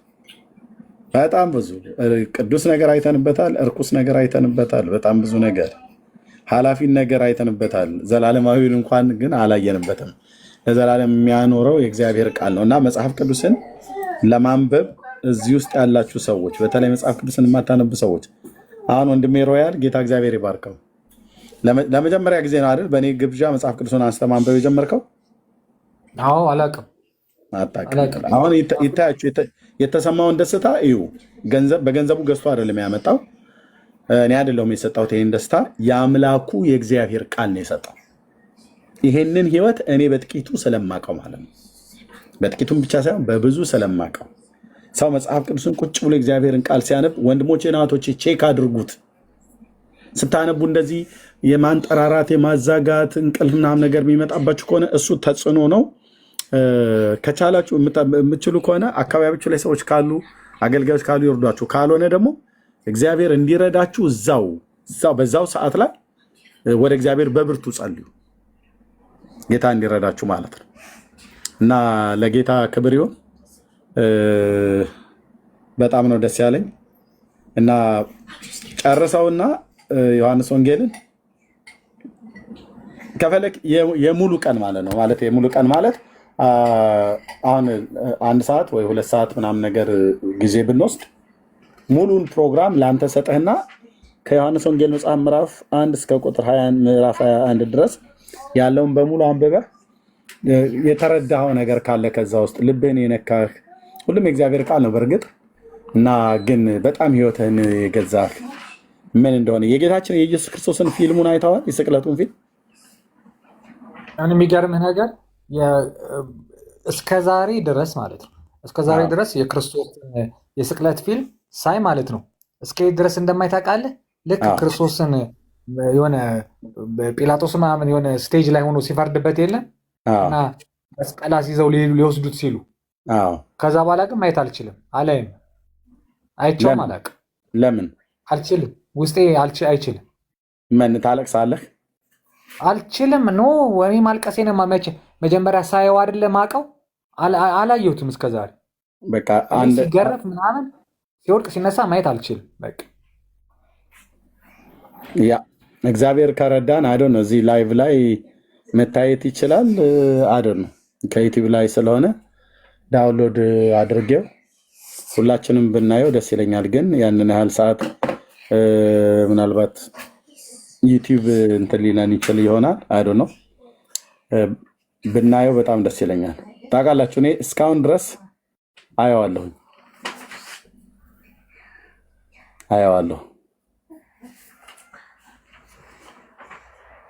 እና ከቻልክ ታየዋለህ። ግን መጽሐፍ ቅዱስን ደግሞ ማየትም አለብህ በቃ ግዴታ ማለት ነው። እኔ እንደዚህ ሆነ ሮያል ወንድሜን ማነው ልጄን ትልቁ ልጄን ማለት ነው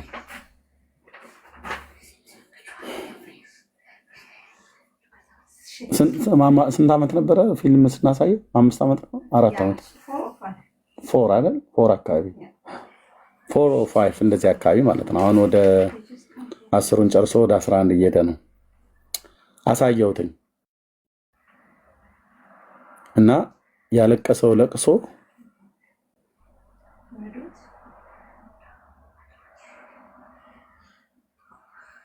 ያ ከዛም ለምንድን ነው እንደዚህ የሚሆነው ብሎ አለኝ። ነገር ነው ቀጥላ ያለችዋ ልጄ ምን ነበረ ጌቴሴማኒ የሚል ነው አይደል? አባዬ ኤፍራቴ ታለቅስበት የነበረው መዝሙር ጌቴሴማኒ ያለበት ቦታ ማለት ነው። እና እሱም በእንደዚህ ማለት ነውና ልጆቻችንን እንኳን ራሱ ማለት ነው እንኳን ልጆቻችን አይደለም የጌታን መከራ ስናስብ የሚሰማን ነገር ምንድን ነው? እና በቃ ለኛ የተደረገልን በዚች አጭር የህይወት ዘመን ከቶ ሊዘነጋ የማይችል ከቶ ሊጠፋ የማይችል ፍቅርን ነው ጌታ ያሳየን። ልንረሳው የማንችል ፍቅርን ነው ጌታ ያሳየን። በማንም አይተካም፣ በምንም አይተካም። ኢየሱስ እኔ ቤት ውድ ነው ብዬ ስል እኛ ህይወት ውስጥ ውድ ነው ብለን ስንል ዝም ብሎ ለቃላት አይደለም። ከማንም ጋራ በምንም አይነት መልኩ አናነጻጽረው እና ጌታ እግዚአብሔር ይረዳሃል። ከቻል 2 ሰዓት ሙሉ ምናልባት ቲክታኩ እንዳይዘጋብኝ ብዬ ነው። ማይዘጋ ቢሆን ቲክታኩ ላይ ራሱ ባሳይ ለዓለም ራሱ አብረን ዝም ብለን ቁጭ ብለን ብናይ ታማኝ ሆኖ ሰው ቢያይ ወደ ሌላ ቦታ አቴንሽን ሳይወስድ ቢያይ በጣም ደስ ይለኛል። እና መጽሐፍ ቅዱስን ካነበብከው በኋላ ራሱ መጽሐፍ ቅዱስም ራሱ ፊልሙም ራሱ ከሱ ላይ ተነስቶ ስለሆነ የሰሩት ትረዳዋለህ። ደግሞ ይበልጥ ደግሞ ብታየው ልክ አንተ አሁን እዚህ መስቀሉን ተሸክሞ ከሄደ በኋላ ችንካሩን ሊቸነክሩት ምናምን ነገር ያለበት እሱ አካባቢ ላይ ነው ማየት ብዙ ሰዎች የማይፈልጉት። ግን እዩት፣ መዳናችን እዛ ውስጥ ነው የተፈጸመው። ዝም ብሎ የሆነ ፊክሽን የሆነ ዝም ብሎ ታሪክ አይደለም። የሆነ ታሪክ ድራማ፣ ፕራንክ የሆነ ነገር አይደለም። ጄኒውን የሆነ ነው። የእግዚአብሔር ልጅ ደም ነው የፈሰሰው። ያ ችንካር በእውነተኛ እጅ ላይ ገብቷል። እነዛ ቅዱስ እጆች ላይ ገብተዋል። እና ያንን ሁሉ የሆነው ለእኔ ነው። ያንን ሁሉ የሆነው ለሮያል ነው። በዓለም ውስጥ ያለ ትውልድ እግዚአብሔር ክርስቶስ ለሁላችንም ቤዛ ቢሆንም ዓለሙ ግን ለእኔ ነው ብሎ እስካላለ ድረስ አይድንበትም። እኔ አሁን ለእኔ ነው ክርስቶስ የሞተልኝ ብዬ በማመኔ ነው የዳንኩትኝ። እኔ ስለ ራሴ ባመንኩት ሮያል አይድንም። ሮያል ስለ ራሱ ማመን አለበት። ያው የመስቀል ላይ ሞት ይሄ ሞት ለእኔም ነው ብሎ ሮያልም ማመን አለበት። አይ ይሄ ሞት የኤርሚያስ ያንተ ብቻ አይደለም የኔም ነው ብሎ ማመን አለበት። እኔም የኔ ብቻ ነው ብዬ አልልም። ለዓለም ሁሉ ነው ጌታ የሞተው እና እግዚአብሔር ይረዳል። ቴንኪዩ በእውነት አክብረኸኝ የጌታን ቃል እንድታነብ ኢንቫይት ሳደርግህ ስለጀመርከው ሮያልዬ ቴንኪዩ። ተመለስክ እንዲ ወደ አገር እንትን ከሳምንት በኋላ ነው 6 ቀን ይቀረኛል። ኦኬ እና 6 ቀን በኋላ እሄዳለሁ እና እዚህ የምትቆይበትም አይደለም። በስማ ሁሉ ነገር አስቸጋሪ ሆኗል አይደል? ውድ ኑሮ በቃ ማንም ሰው ደህና ሆኖ አታገኝም። በቃ ሁሉ ምናምን እንደው የምታውቃቸው ጓደኞች ሁሉ ምናምን በቃ ተለውጠው ምናምን ሰው በቃ ኑሮ በጣም ተወዷል። ገባ? ኦኬ እና በቃ የድሮ አዲስ አበባ ምናምን አይመስልም። አሁን ሰው ያለው ህይወት በጣም ከባድ።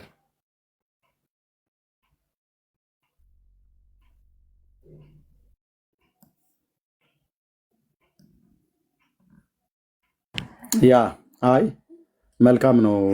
እግዚአብሔር ይባረክ። እንኳንም መልካም ቆይታ አሳለፍክ።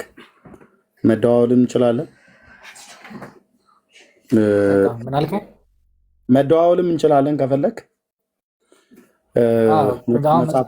መጽሐፍ ቅዱስን ማንበብን ቀጥል። እዛው ሃይማኖት ላይ ቆይ፣ ግን መጽሐፍ ቅዱስን አንብብ። በቃ ምንድን ነው መጽሐፍ ቅዱስን አንብብ ስላልከኝ፣ ያው እኔ ውስጤን ይነግረኛል እግዚአብሔር።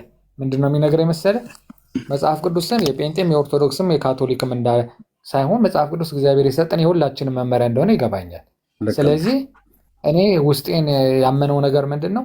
እኔ ሃይማኖቴን እቀይራለሁ፣ ጴንጤ ሆናለሁ፣ ያን ነገር ሆናለሁ ብዬ አላስበውም። ባለፈው 10 ጊዜ ማውራት አልፈልግም፣ ነግሬሃለሁ። ስለዚህ ግን የመከርከኝ መጽሐፍ ቅዱስ አንብብ ብለህ ነው። በጣም ደስ የሚል ነገር። ከዚህ በለጠ ምን ምክር አለ? ሰው ኢንቫይት ቢራ ሲጋብዝ የለን? የነገ ህይወትን የምትወስነው አንተ ነው ወይስ እግዚአብሔር ነው የሚወስንልህ? እግዚአብሔርማ አይወስንም። ምን የሚወስነው? በጣም ፍቃድ ሰጥቶኝ የለን? ፍቃድ ሰጥተዋል። አንተ ራስህ ስትወስን ግን ከጌታ ጋር መኖር ትፈልጋለህ ወይስ በእንደዚሁ አይነት ህይወት ነው መቀጠል የምትፈልገው? ቅድም እኮ ነግሬሃለሁ። አሁን ለምሳሌ የሁሉ ሰው የሚፋጨው ምን የሚለው ኦርቶዶክሱም ፕሮቴስታንቱ ምኑም በዚህ ያለበት ሆኖ ስለ ክርስቶስ ምናምን ይሄ እንደዚህ ነው፣ ያኛው አማላጅ ሲል ይሄ ፈራጅ ነው፣ ይሄ እንደዚህ ነው፣ ይሄ እንደዚህ ነው የሚለው መጽሐፍ ቅዱስ የሚያነበው ምን የሚለው የሚከራከረው እዚህ አሁን አንተ ጠዋት ገብተህ እንደዚህ ጊዜ የምትገድለው 600 ምናምን ማክሲመም ሰዎች የሚያዳምጡት ምን የሚሉት እዚህ አሁን ከዚህ ውስጥ አንድ ሰው 1 ብር ያገኛል አያገኝም እኮ፣ ግን ሁሉም የነገውን ተስፋ የመዳኑን ተስፋ ይዞ ነው አይደለ? በቃ ያ ራሱ እኮ አንድ ነገር ነው። በቃ ይሄ ራሱ እኮ አንድ ነገር ነው። ነገ መዳንህን ለማረጋገጥ እኮ ነው ሁሉ ልፋት። አንተ ተነስተህ አሁን አንተ በልጆችን ምናምን ነገር ስራህንም ትተህ እንደዚህ ላይፍ ገብተህ ምናምን የምትጨቃጨቀው የምትነጋገረው ከሌላው ሃይማኖት ጋር የምትጠላላው ምን የምትለው ምን ትርፍ ልታገኝ ነው? ምንም። ለኤርሚያስ ጠብ የሚል ምን አለ? አንተ እንደውም ጠላት ልታፈራ ትችላለህ እንጂ። ግን የአንድ እኔ የማምንበትን ክርስቶስ መንገድ ሌላው ይረዳልኝና ሌላው ይዳን፣ ከዛ በኋላ የኢየሱስ ክርስቶስ መንገድ ሲያቅ ያ ሰው እኔን ያመሰግነኛል ምናምን የሚል መሰለኝ። እንግዲህ አይደል አላውቅም እንግዲህ። ስለዚህ ያመሰግነኛል ሳይሆን ጌታውን ያመሰግናል።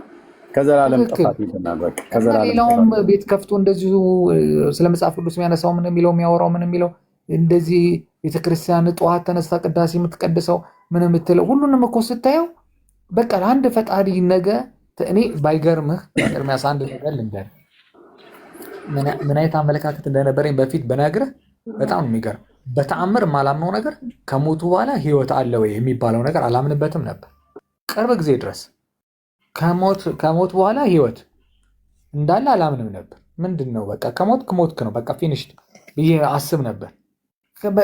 ቲክቶክ ከጀመረ ጀምሮ ነው እና አኬ ምናምን እነዛ ማርያም ምናምን ሲያወሩ እንደዚህ እናንተ ጋር ሲከራከሩ ምናምን ገብቼ ማየት ከጀመርኩ በኋላ ነው በቃ ከሞት በኋላ ህይወት አለ፣ እንደዚህ ፍርድ አለ፣ ክርስቶስ እንደዚህ እኛን ይጠይቀናል፣ ለፍርድ ይመጣል ምናምን የሚባል ነገር ያወቅኩት። አላቅም ነበርኩ አልኩ ምንም ነገር በቃ ከሞትም ሞትን ነው ምናምን በቃ ከዛ በኋላ ምንድን ነው ቀልድ ነው ድራማ ነው ብዬ ነበር ማስቡ። ስለዚህ አየህ እንዴት አንድ የሆነች ነገር ጠብ ስትል እንዴት ያችን ነገር እየቦረቦረችው እንደምትሄድ ውስጥ ትንንሽ የእግዚአብሔር ቃላት በተከማቹ ቁጥር አንተ እንደሚለውጡ አየሁት፣ በቲክታክ አየሁት። ስለዚህ አሁንም ቢሆን አንብብ ያልከኝንም አንባለሁ ዮሐንስ ወንጌል ምናምንም።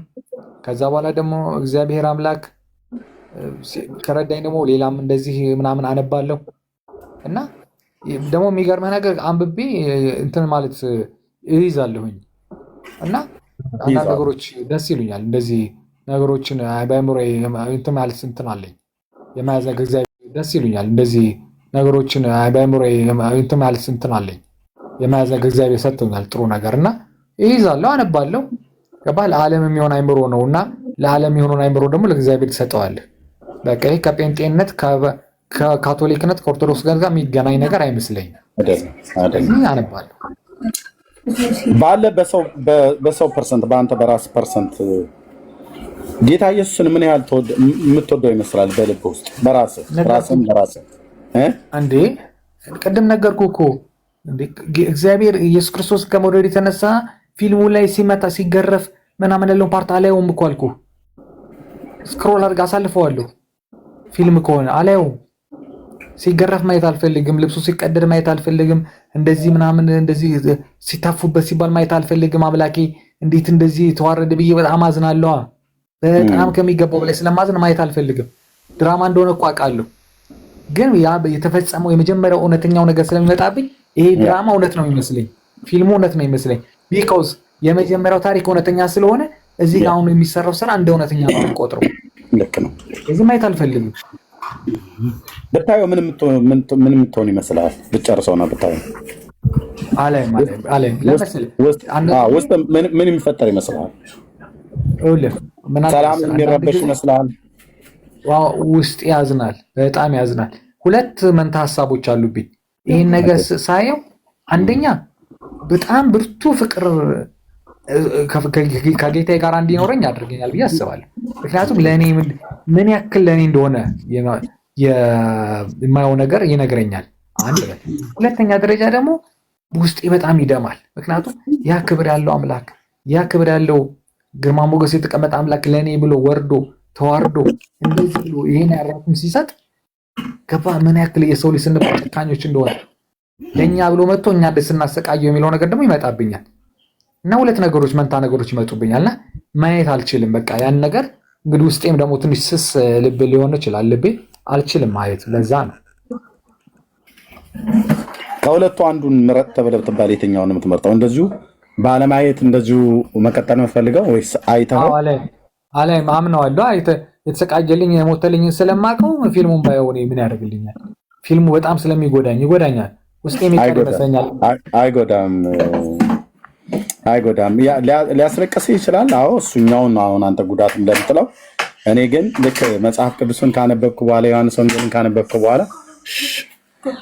ወንጌልን ካነበብክ በኋላ እንድታየው አበረታታለሁ፣ እንድታየው እመክራለሁ። ለአንተም ብቻ ሳይሆን እንደዚህ ልክ እንደ ወንድሜ ሮያል ለማየት የሚከብዳችሁ ሰዎች ካላችሁ ፕሊስ ቁጭ በሉ እና እኔ አሁን በቅርብ እንኳን ራሱ ሌሊት ላይ እያየሁት ነበር እና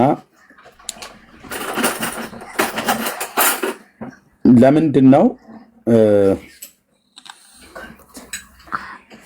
አሁን ሮያል ያለው ገብቶኛል። ቢያየው ይረበሻል። ሁለት ሀሳብ ነው የሆነበት። ትረበሻለህ። ልክ ነው። ያን ንጹህ ቅዱስ ጌታ በሰው እጅ እንደዚህ ሲሆን አቢዩስ ሲያደርጉት የሚሰማህ ነገር አለ እና በቃ ይሰማህ። ብታለቅስ ማልቀስ ጌታ የሆነውን በህይወት ዘመን ያላየውን ብለህ ከምትዘጋ ጥሩ ገላጭ ስለሆነ እንድታየው ልክ እንደዚሁ ባይብሉ እንድታነብ ኢንቫይት እንዳደረግኩህ እንድታየው ብዬ እመክርሃለሁ። ሮያልዬ ለአንተ ብቻ ሳይሆን ለሌሎች ሰዎች ሁሉ ጨምር ማለት ነው። መጽሐፉ ላይ ልክ እንደተጻፈው መጽሐፉንም እኮ ስታነበው በተለይ አሁን ፊልሙ በሉቃስ ወንጌል ላይ የተንተራሰ ትርክት ነው የሰሩት ማለት ነው እና አሁን እኔ አሁን ጌታን ከተቀበልኩ በኋላ በእነዚህ 27 ዓመት ውስጥ ለቁጥር ራሱ ያዳግተኛል። እንደውም አንዳንድ ሰዎች ምን ይሉኛል፣ እሱ ብቻ ሳይሆን ሌሎችንም ሙቪዎችን ስለማይ ማለት ነው። ሙቪ ማለት የባይብል ሙቪ ማለት ነው። ልክ ነብዩ ኤርሚያስን ቢብሊካል የሆኑትን ማለት ነው። እና ምን ይላሉ አንዳንድ ክርስቲያኖች ራሱ ብለውኛልና አይ እንደዚህ አይነት እኮ ሙቪ እኮ ኤርሚያስ ደጋግሞ እኮ አይታይም ይሉኛል። ኖ እኔ መጽሐፍ ቅዱስንም ሳነብ ደጋግሜ ነው ማነበው።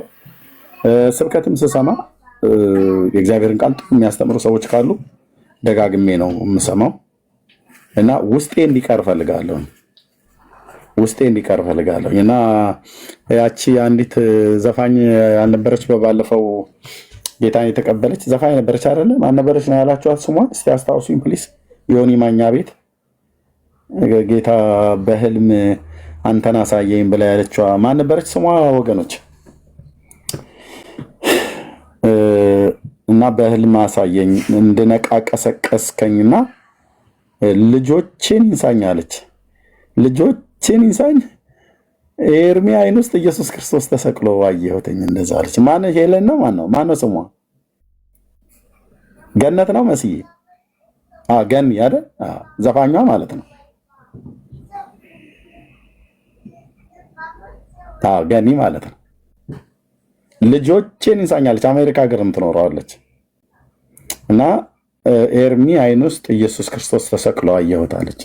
በህልም ነው ያየችው። ልብ በሉ እና የጌታ ፍቅር እንዲገባን ከፈለግን የእግዚአብሔርን ቃል ደጋግመን ማንበብ የእውነት ነው። ሰዎችንም ስንወድ የእውነት ነው። ለበጣ ሽንገላ የለበትም፣ መኖር የለበትም። እኔ ካዘንኩበት ሮያል እያዝኝብሃለሁ ነው የምለው። ዳኒ እያዝኝብሃለሁ ነው። በፍጹም ቤካ አዝኛለሁ ነው የምለው። እውነተኛ ሰዎች መሆን አለብን በእግዚአብሔር ፊት ማለት ነው። አንዳንዱ ሳይወደ ወድሃለሁ ይላል እየሸነገለ። አንተን ሊዋሽ ይችላል፣ እኔን ሊዋሽ ይችላል፣ ዳኒን ሊዋሸው ይችላለሁ። እግዚአብሔርን ግን አንዋሸውም። ችግር ካለ ነው እኔ ቅር የተሰኘሁበት ነገር አለ። እሱን ነገር ብንጨርሰው ደስ ይለኛል ብዬ ነው የምል እና የጌታ ፍቅር ከቃላት በላይ ነው። ወንድሞች እናቶች፣ ከቃላት በላይ ነው።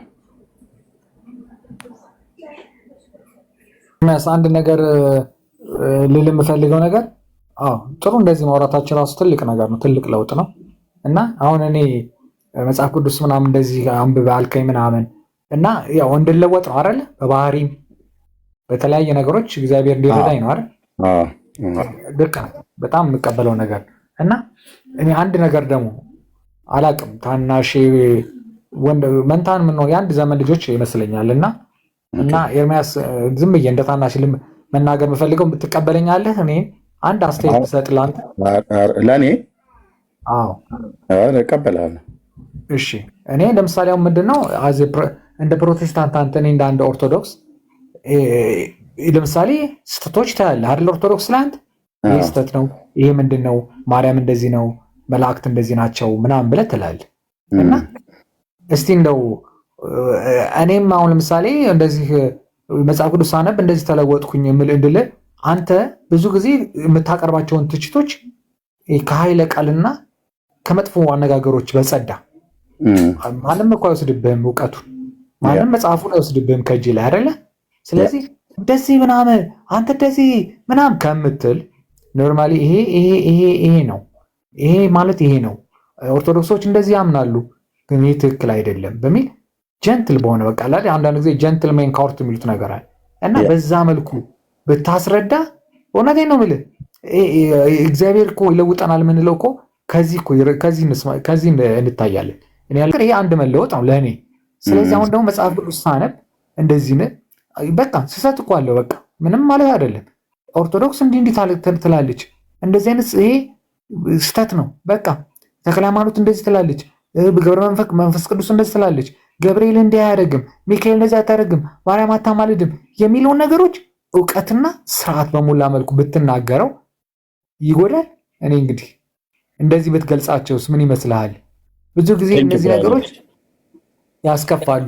እኔ አሁን ብዙ ጊዜ ይከፋሉ እንደዚህ ስሰማ ማለት መጥፎ ሰው እንዳለም ይገባኛል እና ይሄ ከቅድም ንግር ያለው ከቅናት የተነሳ እግዚአብሔር ኢየሱስን ከመውደድ የተነሳ ስለሆነ እነዚህ ነገሮች አረማቸው በቃ በትክክል መልኩ ብታስተምር ብታስረዳ ይረዳል እኮ ያ ሰው በቃ በክፋት እንዳልሆነ ይረዳል። ግን እውቀቱም ምኑም ጽሑፉንም ማንም አይነጥቀህም።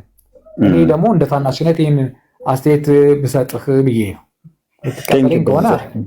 በሙሉ ልብ ነው የተቀበልኩ። 636 ሰው እየሰማ ማለት ነው ያለምንም ሽንገላ አስታክላለሁ። ብራዘር ዋናው መልእክቱን ሰዎች ሰምተው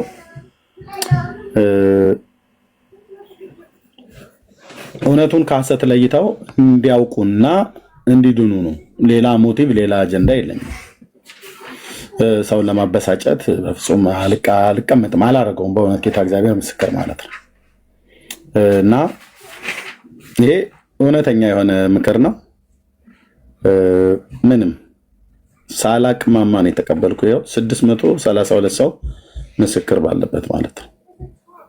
እግዚአብሔር ያክብርልኝ። ደስ ብሎኛል። እግዚአብሔር ያክብርልኝ። ቴንክ ዩ ወንድም። ግን እንደምነት ጥሩ ነው አስተያየት ምናምን ነገሩ መቀበሉ ምናምን። ግን መጥፎ ንግግር ያልከው መጥፎ ነገር ተናግሮ አያውቅም ሰው። መጥፎ ንግግር ተናግረህ ያልከውን ብቻ አስወጣሁና እኔና እሱ ተግባብተናል። አንተ አትግባ። እኔና እሱ ኤርሚያስ ተቀብሎኝ ቆይ እኔ ከአንተ ጋር እንደምኩ ማወራው የኔ ወንድም ከአንተ ጋር ለምን የማወራው? እኔ የማወራው ከወንድሜ ኤርሚ ጋር ነው። በቃ አለቀ። አትግባማል ላይ ሰው ምንድነው መጥፎ ንግግር ተናግሮ አያውቅም። እንትኑን ነው ሮያል እያለውም ገብቶኛል። ወንድም አንተ የምትለውም ተረድቻለሁ። አሁን ስድብ ብሎ የሚለውን ቃል አይዶ ነው እንግዲህ ሰው ነኝና አንዳንድ ጊዜ የምናገራቸው ነገሮች አሉ። እኔም አልወዳቸውም፣ ግን መጽሐፍቶቹ ላይ ለምን እንደዚህ እንደምሆን ወንድሞችና እህቶች መጽሐፍቶቹ ላይ የተጻፈውን ነገር እናንተ ቀረብ ብላችሁ ብታነቡና መጽሐፉን በተለይ ሙሉን ብታነቡት በምን ያህል በተወሳሰበ በምን ያህል በቃ በዚህን ያህል መንገድ ለምንድን ነው ይህን ነገር እንደዚህ ማድረግ የተፈለገው? ማን ነው በዚህ ተጠያቂ ሊሆን የሚችለው ብሎ የሚለውን ብታስቡና ህዝቡ በምን ያህል በተሳሳተ መንገድ ላይ ህዝቡን ይዘውት እየሄዱ እንዳሉ ስታስብ ስለ ህዝቡ እኮ ስል ነው ለእኔ ሰይላ አይደለም በምንም አይነት መልኩ ማለት ነው። እንግዲህ አሁን ይህንን ብቶ እኮ መተው እችላለሁኝ ብዬ የምለው ነገር አይደለም። ከእግዚአብሔር የተቀበልኩት ስራ ስለሆነ ማለት ነው። ሌላ ስራ የለኝም። እኔ ወንጌል ሰባኪነት ስራዬ ነው። ሰው ስራ መስሎ የሚታየው ጠዋት የሆነ ድርጅት ሄዶ ተቀጥሮ ሰርቶ ሲመጣ ነው። እሱ ብቻ ነው ሰው ስራ ብሎ የሚለው። በእግዚአብሔር መንግስት ውስጥስ ደግሞ የሚሰሩ ወንጌል ሰባኪነትን ስራ አድርግ ብሏል። ሰው ወራት ሲቀያየር፣ አመታት ሲቀያየር እኔ እናንተን ሳላቃችሁ በፊት እናንተም እኔ ሳታውቁ በፊት ወራቶች ሲቀያየሩ፣ አመታት ሲቀያየሩ፣ ዘመናት ሲቀያየሩ ጠዋት ተነስቶ ስለሚሰራው ስራ ስለሚያተርፈው ትርፍ የትኛውን ገዝቶ የትኛውን ቢሸጥ ምን ያህል ትርፍ ሊያገኝ እንደሚችል ምናምን ነገር ብቻ የሚያስበው ነገር አለ። እኔ ደግሞ ጠዋትም ማታም ተነስቼ የእግዚአብሔርን እውነት ሰብኬ ትውልድ እንዴት መዳን እንዳለበት ያንን ነገር እግዚአብሔር ስለሰጠኝ በቃ ይሄው ነው። ይሄ ከተወሰነ ጊዜ በኋላ የማቆመው ጡረታ የምወጣበት አገልግሎት አይደለም።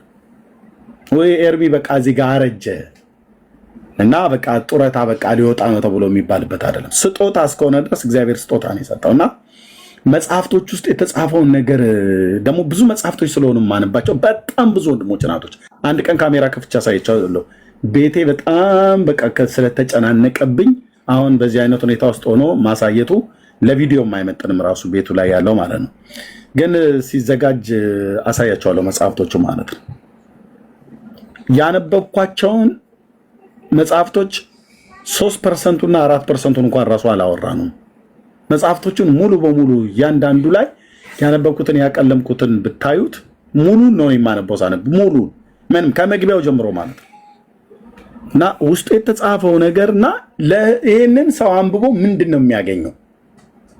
ምክንያቱም መጽሐፍ ቅዱስንም እግዚአብሔር ጸጋ ብስቶሪ ስላነበብኩት መጽሐፍ ቅዱስን በማንበብ አሁን ወንድሜ ሮያል የተካፈለውን አይነት ሰላም፣ ደስታ፣ እረፍት፣ የነፍስን መዳን የሚሰጥ እውቀት ስለሆነ እንዴት ነፍስን ደስ እንደሚያሰኝ ወንድሜ ሮያል እንኳን አሁን አንብቦ ተረዳው ማለት ነው። የተወሰነ እየገባው ነው እና መጽሐፍቶች ውስጥ ያሉት የተጻፉ ነገሮች በጣም ነው የሚያበሳጩት።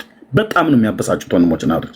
እንዴት ብዬ አሁን ማለት የእውነት ስሜትም ስላለን ማለት እንዴት ብዬ ስሜቴን ልደብቀው? ኢየሱስ ክርስቶስን ከንፈሩን ስሞት ምናምን ነገር ብሎ የሚል ስታነብ በቃ መፈጠሬን ሁሉ የጠላሁበት ቀን አለ። ጌታዊ ለምንድን ነው በቃ እኔ የምኖረው? ይህንን እንደዚህ አያርገው አራች። ቅድም አሁን ወንድሜ ምን አለ ሮያል፣ ጌታዬን እንደዚህ ልብሱን እየቀደዱ እንትን ሲሉት ማየት አልፈልግም። እስከተወሰነ ሰዓት ድረስ ያለውን ሙቪውን አይና ከዛ በኋላ ግን ያለውን ወደ መስቀል ወደ ቀራንዮ ኮረብታ በደረሰ ሰዓት ላይ ያለውን እሱኛውን ግን ማየት አልፈልግም አለ። ለምን? በቃ ጌታዬን ሁለት አይነት ስሜት ይደበላለቅብኛል አለ። እኔ ደግሞ ልክ እዚህ ገድላትና ድርሳናት ውስጥ የተጻፈው እቺ ትልቅ ቤተክርስቲያን ሰው የላትም ወይ ነው ያልኩትኝ። በእውነት በዚህ ያህል ልክ እንዴት ሰው የለም? እንዴት እንዲህ አይነት ጽሁፎች እንዴት አምልጠው ሊወጡ ቻሉ? የማምለጥ ብቻ ሳይሆን በዓላማ ነው ተደጋግመው ነው የተጻፉት እና እሱን ሳስብ በጣም በሳጫለሁ። ጌታን እንዳንድ ተራ የጌታን እናት እንዳንድ ተራ ሴት ቆጥረው እንዴ እናቶችና አባቶች እንኳን ይከበራሉ እና በሱ መንፈስ ሁሉ ጭምር ነው። በጣም ያበሳጫ ሪቴት ነው የሚያደርገው መጽሐፍቶቹ ቢሆንም ግን ወንድሜ ሮያል ያልከውንም እቀበላለሁ። ቤካዬ ወንድምነት ተረድቻለሁ። ያንተን በቃ ወንድሜን የሚያሰናክለው ከሆነ ጥሬ ስጋ አልብላ ብሎ ቢል አቀራረቡን አስተካክለው ነው ብሎ ያለ እኔ በሙሉ ልብ ተቀብያለሁ። ያለ ለመሰለ እድሜ ምን አለ መሰለ አሁን ለምሳሌ እንትን ማነው እፎይ ብዙ ጊዜ አዳምጠዋለሁ እፎይ ጋር ገብቼ እና እፎይ አሁን ብዙ ጊዜ ከሐዲሱም ከቁርአኑም እየጠቀሰ ከሙስሊሞች ጋር ዲቤት ያደርጋል እና በሚነጋገር ሰዓት አንዳንድ የሚያበሳጩ ነገሮች አሉ እና የሚገርም ነገር እስከ እናቱን ሁሉ ይሰድቡበታል ገብተው ማለት ነው። እናቱን ይሰድቡበት ምን ያክል በትዕግስት አልፎ ነገሮቹን እንደሚገዛቸው ብታይ በጣም ይገርመኛል። ምክንያቱም አገላለጹ እሱ ያንን አገላለጽ ሲገልጽ እነሱ ወደ ስድብ ይወስዱታል። ስለዚህ አሁንም ቢሆን አንተ እዛ ላይ የተጻፉት ነገሮች አሁንም ቢሆን በመጥፎ እንደማትወስደው ስለማቅ ነው። በጥሩ ቅናት መንፈስ ነው እንዴት እንደዚህ ይላሉ፣ እንዴት እንደዚህ ብለው ይላሉ፣ እንዴት ይጻፋል። ያጻጻፍ ሜታፎሪክ እና ኦርቶዶክስ ደግሞ ራሷ የምትገልጽበት መንገድ ይኖራል። ያ መንገድ ደግሞ ውስጥ ሊያውቀው ይችላል። ስለዚህ አንዳንድ ጊዜ እንደምታውቀው የመጥፎ አገላለጾች መገላለጽ እና ያን ሰው ደግሞ እንዲናድር ማድረግ ይሄ ደግሞ የኛውን ማናደድ ምናምን ነገር ስለሚኖር እነዚህ ነገሮች ትንሽ ለአንተ እንድነግርህ አልችልም። አንተ ይገባሉ ታውቀዋለህ። በዛ መልኩ አይቼ ይሄን ነገር እንትን እንድትል ነው። ተቀብያለሁ ብራዘር፣ ተቀብያለሁ። ቴንክ ዩ ኤርሚ፣ አመሰግናለሁ። ላለን የሰላም ውይይት እግዚአብሔር አዝልቀው። ያው ምክንያቱም ያው ጥሩ ነገር ተናግረናል። አመሰግናለሁ በጣም። ያ ችግር የለውም። ቴንክ ዩ ወንድም፣ በጣም ነው የማመሰግነው። ቤካ የወንድምነት ቴንክ ዩ። ሰላም በልና የምትለው ነገር ካለ በልና እኔም ልጆቼን ላስተኛ ጨርሻለሁ። ዳንዬ ቴንክ ዩ። ያ ወንድምነት ምንድን ነው? እግዚአብሔር ይባርክ። ወይ ይኸው አንተም ጌታ እግዚአብሔር አምላክ አብሶ ይባርክ። ዝም ብለህ ሁሉን ነገር በፖዚቲቭ መልክ ነው የተቀበልከው። ግን አንዳንድ ሰዎች አንተ ጋር የሌለውን ነገር ምላስ ላይ ያስቀምጣሉ። ለምሳሌ ክፉ ቃል አለ። ክፉ ቃል ማለት በጣም ከባድ ንግግር ነውና ያን ነገር እሺ ብሎ ተስማምቶ አው ምናምን ብሎ ማለቱ ሰዎች ነገ ይኸው ክፉ ቃል እኮ እንደሚናገር ራሱ በራሱ አምኖ ተቀብሎት አይላሉ። በህይወት አድርገህ ማታውቀው ማለት ነውና ጥንቃቄ ይፈልጋሉ። አሁን ንግግሮች ነው ምክር ላይ የሚወረወሩ ወይ ደግሞ የሚነገሩ ንግግሮች ቃላቸው ወይም ደግሞ ቃላታቸው እጅግ በጣም ወሳኝ ስለሆነ ማለት ነውና ክፉ ቃል ሲባል በብዙ ይፈታል፣ በብዙ ይተረጎማልና በጭራሽ አንተ ክፉ ቃል ተናግረህ አታውቅም። በጭራሽ ክፉ ቃል ተናግረህ አታውቅም። ክፉ ቃል ካፍ ወጥቶ አታውቅም። በቃ የእግዚአብሔር መንፈስ ነው አንተ ውስጥ ያለው። እንደ እግዚአብሔር መንፈስ እንደበራህ በቃ እንደዛ ነው የምታገለግለው። ስታነ በቃ ውስጥ ነው የሚቆጣው። ምን ማለት ነው? ልክ ነው። የሐዋርያ ጳውሎስ ልክ ውስጡ እንደተቆጣ ማለት ነው። መንፈሱ እንደተቆጣ ተበሳጨበትና እንደዛ ብትባቸው በቃ አለቀ። እና በጣም አንዳንድ ሰዎች ሆን ብለው አንተ ተስማማ ከዛ ቪዲዮ ይሰራሉ። ይኸው ለምሳሌ እዛ ጋር እኮ እንደዚህ ምናምን ብለው ክፉ ቃል እኮ ተናግሮ ያለውን ነገር ንስሐ ገብቶበታል አይነት ነገር ዲስ በጣም አደገኛ የሆነ ነገር ስለሆነ ነው። ፖለቲክስ እንዳይሰራበትም ስለፈለግ ነው። አንዳንድ ሰዎች ነገሮችን በየዋነት እንሰማቸዋለን፣ አንዳንድ ነገር ደግሞ እንከላከላለን። አይ እንደዚህ አይደለም ብለን ግን ራችንም ዲፌንድ እናደርጋለን ብዬ ነው ያምናለሁ። ከዛ አንግል ነው እኔ ክፉ ቃል አንዳንድ የምትናገሩን ክፉ ቃል ብሎ ሲል ጊዜ አልተመቸኝም። እኔ በኩሌ አንተ ወንድሜ አንድም ቀን ክፉ ቃል ተናግረ አታውቅም። አንድም ቀን ማለት ነው። እና ብትቆጣን እኛን ነው፣ ብትቆጣን ለእኛ ነው። በአንተ ውስጥ ሆኖ የሚቆጣን፣ በአንተ ውስጥ ሆኖ የሚያስተካክለን፣ በአንተ ውስጥ ሆኖ መንገዳችንን እንድናረም የእግዚአብሔር መንፈስ ነው። ስለዚህ በህይወት ክፉ ቃል ተናግረ አታውቅም። ሌላውን እንደ ምክር እንደ ሀሳብ መስጠት ይቻላል። ግን ክፉ ቃል የሚለው ተወግዷል። ኤርሚ ተናግሮ አያውቅም። አንዳንዴ ምንድነው ወንድምና ቴንክ ዩ ተባረክ።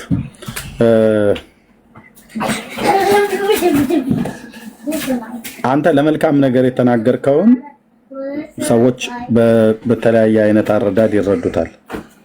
ለመልካም የተናገርከው አንተ ሞቲቭን የሚያውቅ እግዚአብሔር ነው። ሰዎች ግን አይረዱም እና ግድ የለም። እኔ በደለኛ ሆኜ ወንድሞችና እህቶች ይዳኑ። ሰዎች እንደዚህና እንደዛ ሊያደርጉ ይችላሉ፣ ምናምን ነገር የፈለጉትን ያደርጉ። ህይወቴም ድካሜም ብርታቴም በእግዚአብሔር ፊት የተገለጠ ነው። አብሬ በምኖረውም ህዝብ ፊት የተገለጠ ነው እና ዋናው ብቻ ጌታ ኢየሱስ ትውልድ ይወቅ። በጣም ነው ደስ ያለኝ ወንድሜ ሮያል መጽሐፍ ቅዱስን ለማንበብ እሺ ብሎ የሄደበትን ታዛዥነቱ በጣም ከበፊት ይልቅ እንደወደው አድርጎኛል። በቃ የጌታን ቃል የአምላካችንን ቃል ነው የሱም የኛም የአምላካችንን ቃል ነው ለማንበብ ፈቃደኛ የሆነው አየህ። እና ጌታ ይባርክ። ኤኒዌይ እና ምንም ችግር የለውም። እኔ አሁን አንዳንድ ጊዜ ጠንካራ የሚመስሉ ቃላቶች የምናገራቸውን እነሱን በማሰብ ነው። እና እውነት ነው ደግሞ መስተካከል ያለብኝን አስተካክላለሁ። ሰው ነኝና ስህተትን ማን ያስተውላታል? እና ከተሰወረ ኃጢአት አንጻኝ፣ የድፍረት ኃጢአት እንዳይገዛኝ ባሪያን ጠብቀኝ፣ በዛን ጊዜ ፍጹም ሆናለሁ፣ ከታላቁም ኃጢአት እነጻለሁ ይላል ዳዊትና ስህተትን ማን ያስተውላታል? ደግሞ ብዙ ንግግር ባለበት ስህተትም ስላለ ብዙ ንግግር መካከል እሱኛውን ቃል ነው ያለው ይመስለኛል ሮያል እንጂ እንትኑን ሐሳቡን መጽሐፉን ሙሉ በሙሉ ተው ምናምን ነገር አላለም። እንደዛም አልተውም ብሎ ቢልም ሮያል እንደዛም አላለም። ግን ቢልም አልተውም እንዳልከው ደግሞ ወንድምነት እንደዚሁ እነ ቆርጦ ቀጥሎች የፈለጉትን አሉ። የዛሬ 10 ዓመት የተናገርኩትን ከዛሬው ጋር አገናኝተው የሚሰፉና በቃ እነሱም እንደሚፈልጉት በዚህ ውስጥ ሜክ ያደረጉት ነገር ምንድነው ብዬ እንደዚህ አሰብኩኝ አንዳንድ ጊዜ ማለት ነው። አሁን አንድ ቪዲዮ ከኛው ከወንጌላውያን አማኞች ነን ባዮች ስማቸውን አሁን እዚህ መጥቀስ የማልፈልጋቸው ሰዎች ጌታ እግዚአብሔር ዘመናቸውን ይባርክ አንድ ቪዲዮ ሰርተው አየው ስለኔ ማለት ነው። የወንጌል አማኞች ናቸው እና ቪዲዮ በትንሹ ከ4 እና ከ5 ቦታ ላይ የተወሰደ ነው። 4 እና 5 ጊዜ በተናገርኩት ላይ ከተለያዩ ቪዲዮዎች ላይ ተቀነጫጭቦ ምንድነው የተነገረ ነው። አንዳንዶቹን ቃላቶች መቼ የትና የትኛው ቦታ ላይ እንደተናገርኳቸው ስለማስታወሳቸው ማለት ነው። እና ምንድነው እነዚህ ሰዎች ጥቅማቸው ብዬ ስል ሁለት ነገር፣ ከምንም በላይ አንደኛው ጥቅማቸው አሁን በዚህ በቲክቶክ ዓለም ላይ ፎሎወርን ማብዛት ይፈልጋሉ።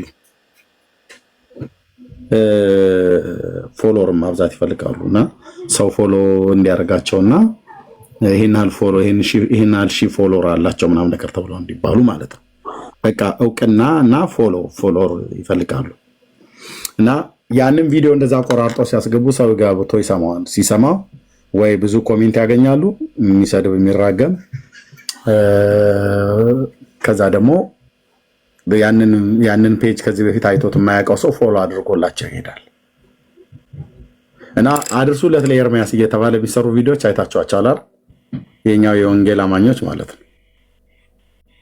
ስሜን ጠቅሰው ምናምን ነገር ብለው ፎቶ ለጥፈው ቪዲዮ አድርገው ምናምን ነገር አድርሱለት ይላሉ። በጣም ደስ ከሚለው ነገር ግን አንዳንድ ሰዎች እንደው አለፍ ብዬ ካልሆነ በስተቀር በተለይ ፌስቡክ ላይ ያሉ ሰዎች ናቸው እንደዚህ አይነቱን የሚልኩልኝ። ቲክቶክ ላይ ያሉ አብዛኞቹም አይልኩልኝም። እንኳንም አላካችሁ አድርሱለት ይላሉ። እና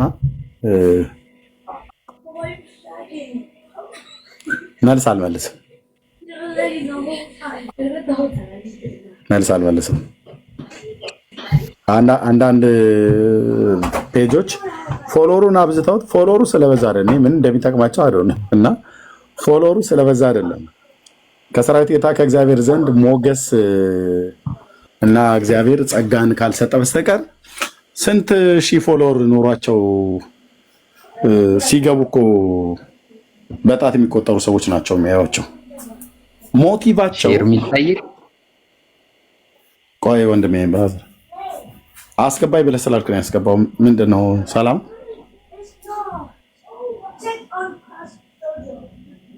እርግዝና ይጠይቅ። እኔ እንዴት አይነት ስም ነው እንደምትታየው የምታውቀው ወገኖች? አሁን እንደዚህ ብዬ ብል ስድብ ነው ምናምን ነገር ብሎ ሊሉ ይችል። እሺ እርግዝና ምንድን ነው? የእርግዝና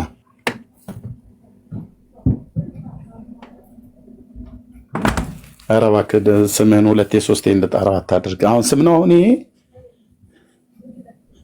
ሚዩትን አንሳ ብራዘር፣ ሚዩትን አንሳ እና አውራው።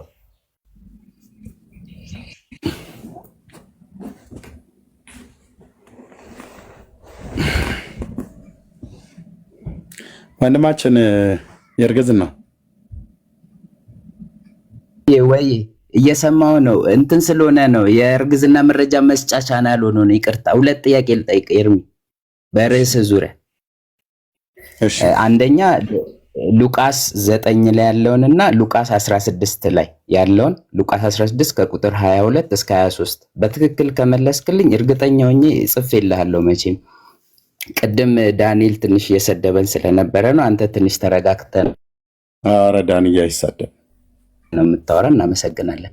ይሄ ደግሞ ወሳኝ ነው ለኛ። ምክንያቱም እሺ ኦርቶዶክስ እና ጴንጤ ጋር ምን አይነት ዲፍረንስ አለ? ተሳስተን ከሆነ ታርመናል ማለት ነው። የሞቱ ሰዎች አያማልዱም ወይ አይሰሙም ጸሎታችሁን የሚል አለ። ሉቃስ 9 እና 16 ላይ ያገኘሁት አንደኛው ሉቃስ 9 ላይ ሙሴና ኤልያስ ኢየሱስ ክርስቶስን ሙሴ ከሞተ ብዙ ዓመቱ ነው፣ ግን በሰማይ ሲያወራው ነበር ይላል። ሉቃስ 16 ላይ ደግሞ አብርሃም በቅፉ አልዓዛር ሲሞት በቅፉ አስደርጎ ሲያወራው ይታያል። ሙታን አይደሉም ብለን ነው እኛ ምናምነው ወደ ሰማይ ከሄዱ በኋላ። ስህተት ከሆነ አርመኝ፣ እኔ ብቻ ከማወራ። ለዛ ነው ምን ጸልይ ወደ እነሱ። የአማረጋችን ስህተት ነው እንዴ ነው ጥያቄ። እስቲ እሺ፣ አሁን ወደ ጠቀስካቸው አባቶች ጸሎት ያቀረበ ሰው አለ? ወደ ሙሴ ጸሎት አሁን የጸለየ ሰው አለ ከሞተ በኋላ? ኦኬ፣ ወደሱ መስመር መሄድ እችላለሁ። ግን ይሄኛው የሞቱ ሰዎች እናንተ ሙታን ናችሁ ብሎ አይደል ፕሮቴስታንት የሚያምነው? አይሰሙም አያዩም ምናምን ብሎኛል ጓደኛ የሆነ ጊዜ። በዚህ ይሄን አንስቼለት መልስ ስላልሰጠኝ ነው። ምናልባት አንተ ሞር አንብቤ ያለው ስላልክ ለምን ሙሴ ያንን ክርስቶስ የሚያደርገውን ሁሉ ሲናገር ነበር። በምድር አንተ እንዴት ታደርጋለህ ምናምን የሚለውን ፓርት አውጥተው ከሆነ ይኸው እሱ ላይ እንዴት ሊናገር ቻለ? ከብዙ ዓመት በኋላ አውቀዋለሁ። ልሌ ፈለኩት ሙሴና በሱ ተንተርሽ ሊድል ነው። አሁን ያልኩን ልብ ለስማኝ። ሙሴና ኤልያስ ለጌታ ተገልጠዋል። የተገለጡበትም ደግሞ ዋነኛው ፐርፐዝ አለ፣ ዋነኛው ዓላማ ማለት ነው። ትልቅ ዓላማ አለ፣ ትልቅ አጀንዳ አለ። የተገለጡበት ምክንያት ማለት ነው። ተገልጠው ምንድን ነው ያሉት? መገለጣቸው ለምንድን ነው ያስፈለገው? ምን ሊያረጉለት ነው? ምን ሊሉ ነው ብለው የሚለውን ስናይ እነዚህ ሁለት የብሉይ ኪዳን ታላላቅ ነቢያት የተገለጡት ሙሴ ሕጉን ወክሎ ነው፣ ኤልያስ ደግሞ ነቢያትን ወክሎ ነው የተገለጡት። ኦኬ፣ ፐርፐዝ አለው ማለት ነው የተገለጡበት። ሕጉና ነቢያቱ ምን ነበር ብለው የሚሉት? ስለ ጌታችን ስለ ኢየሱስ ክርስቶስ ምን ነበር ብለው የሚለው? ሕጉና ነቢያቱ ክርስቶስ ለሰው ልጆች በደልና ኃጢአት እንደሚሞት በሙሴ ሕግና በነቢያት በመዝሙራት የተጻፈ አለ እና እነዚህ ሕጉና ነቢያቱን ወክለው የመጡ ነቢያት ወደ እነሱ ከዛ በፊት ኦልሬዲ ኤልያስ እንኳን አልሞተም። ሙሴ ነው የሞተው።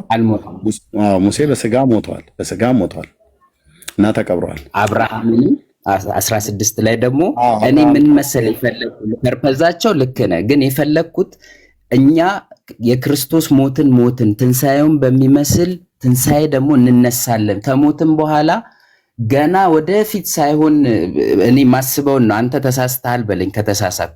ሞታችን እሱን የሚመስል ከሆነ ስንሞት መንፈሳቸው ቅዱሳን የክርስቶስ ትንሣኤ አይነት ነው። የክርስቶስ ሞት አይነት ልክ ክርስቶስ ከሞታ እንደተነሳው እዛም በሰማይ ያለው። ለዛ ነው አብርሃም ታዲያ በሲኦል አልዓዛርን ኬት መጣ እያልኩ እየጠየቅኩ እኮ ነው። እንደ አንድ ኦርቶዶክስ የሞተ ሙት ነው ውሻ ነው ምናምን እንደምንለው ከሆነ በሰማይ በሲኦል ሆኖ አልዓዛርን አየው ምናምን የሚል ነገር እንዴት ሊጻፍ ቻለን ነው የፈለግኩት። ሙታን አይደሉም፣ ዝም ያሉ ጸጥ ያሉ በምድር የሚካሄደውን ነገር አያውቁም የሚባሉ ናቸውን ነው ጥያቄ።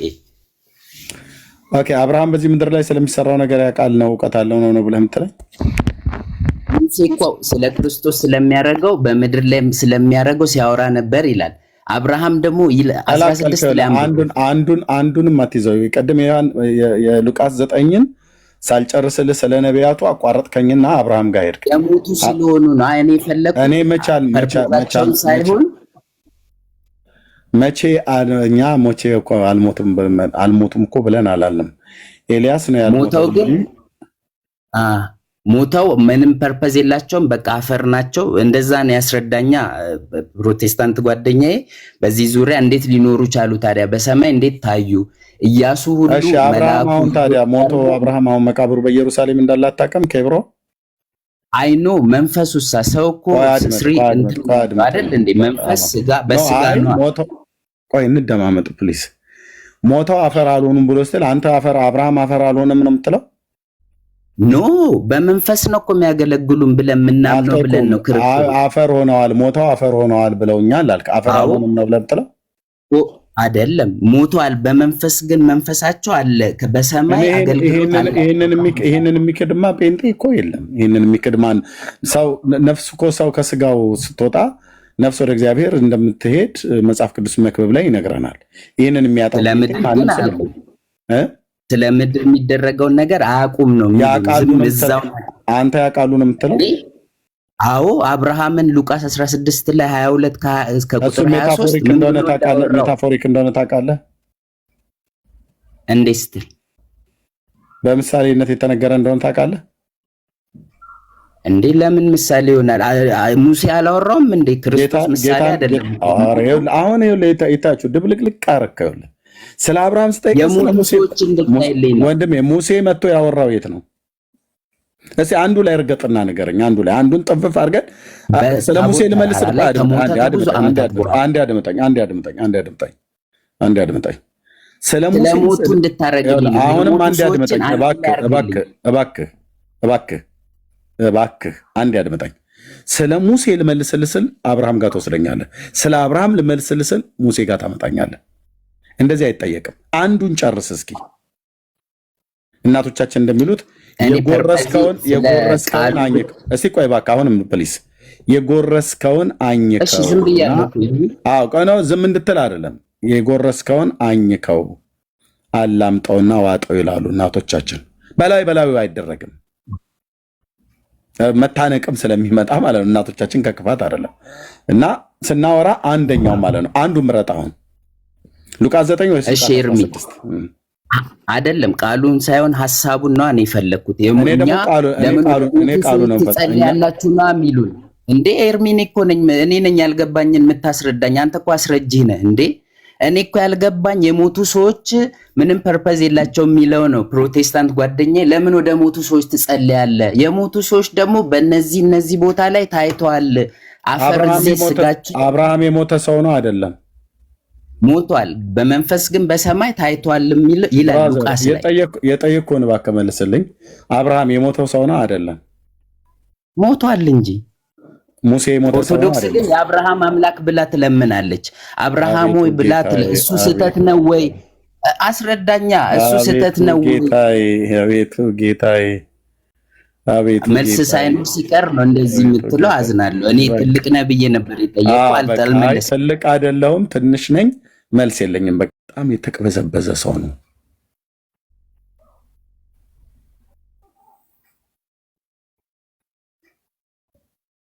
እና ምን ብዬ አስረዳዋለሁ? አይታችሁታል አይደል? ስለ ሙሴ ወንድምነት አየሁ አይደል? ስለ ሙሴ ጠይቆኝ ስለ ሙሴ እና ስለ ኤልያስ አላስረዳው፣ ስለ አብርሃም ያስገባዋል። ስለ አብርሃም ደግሞ ላስረዳው ስል ስለ ሙሴ ይመጣል። አንዱ ጋር ያቆሙ። ይሄ ተቅበዝባዥ መንፈስ ማለት ነው። እንዲህ አይነት ሰው ጌታ ካረዳ በስተቀር እንደዚሁ ተደነጋግሮ ነው ወደ መቃብር የሚገባው። መቼም ቢሆን አይረዳም።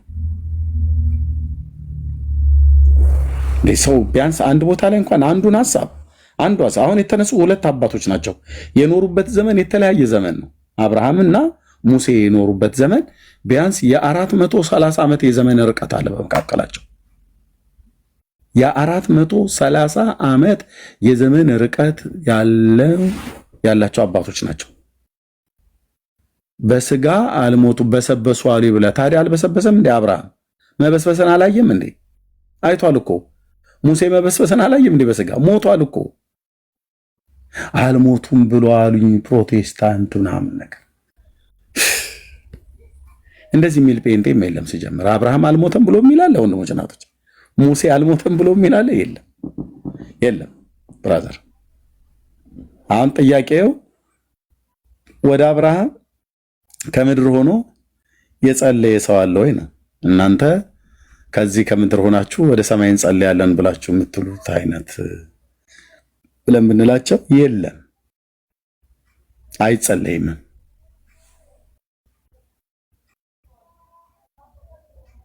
ኦኬ፣ የጸለየውም ነገር የለም። ስለዚህ ወደ አብርሃም ጸሎት ይቀርባል? በፍጹም አይቀርብም። ያዛ በወህኒ ማን ወንድነ በሲኦል የነበረው ሰውዬ እሱ እኮ የኃጢአተኛ ሰው እኮ ነው።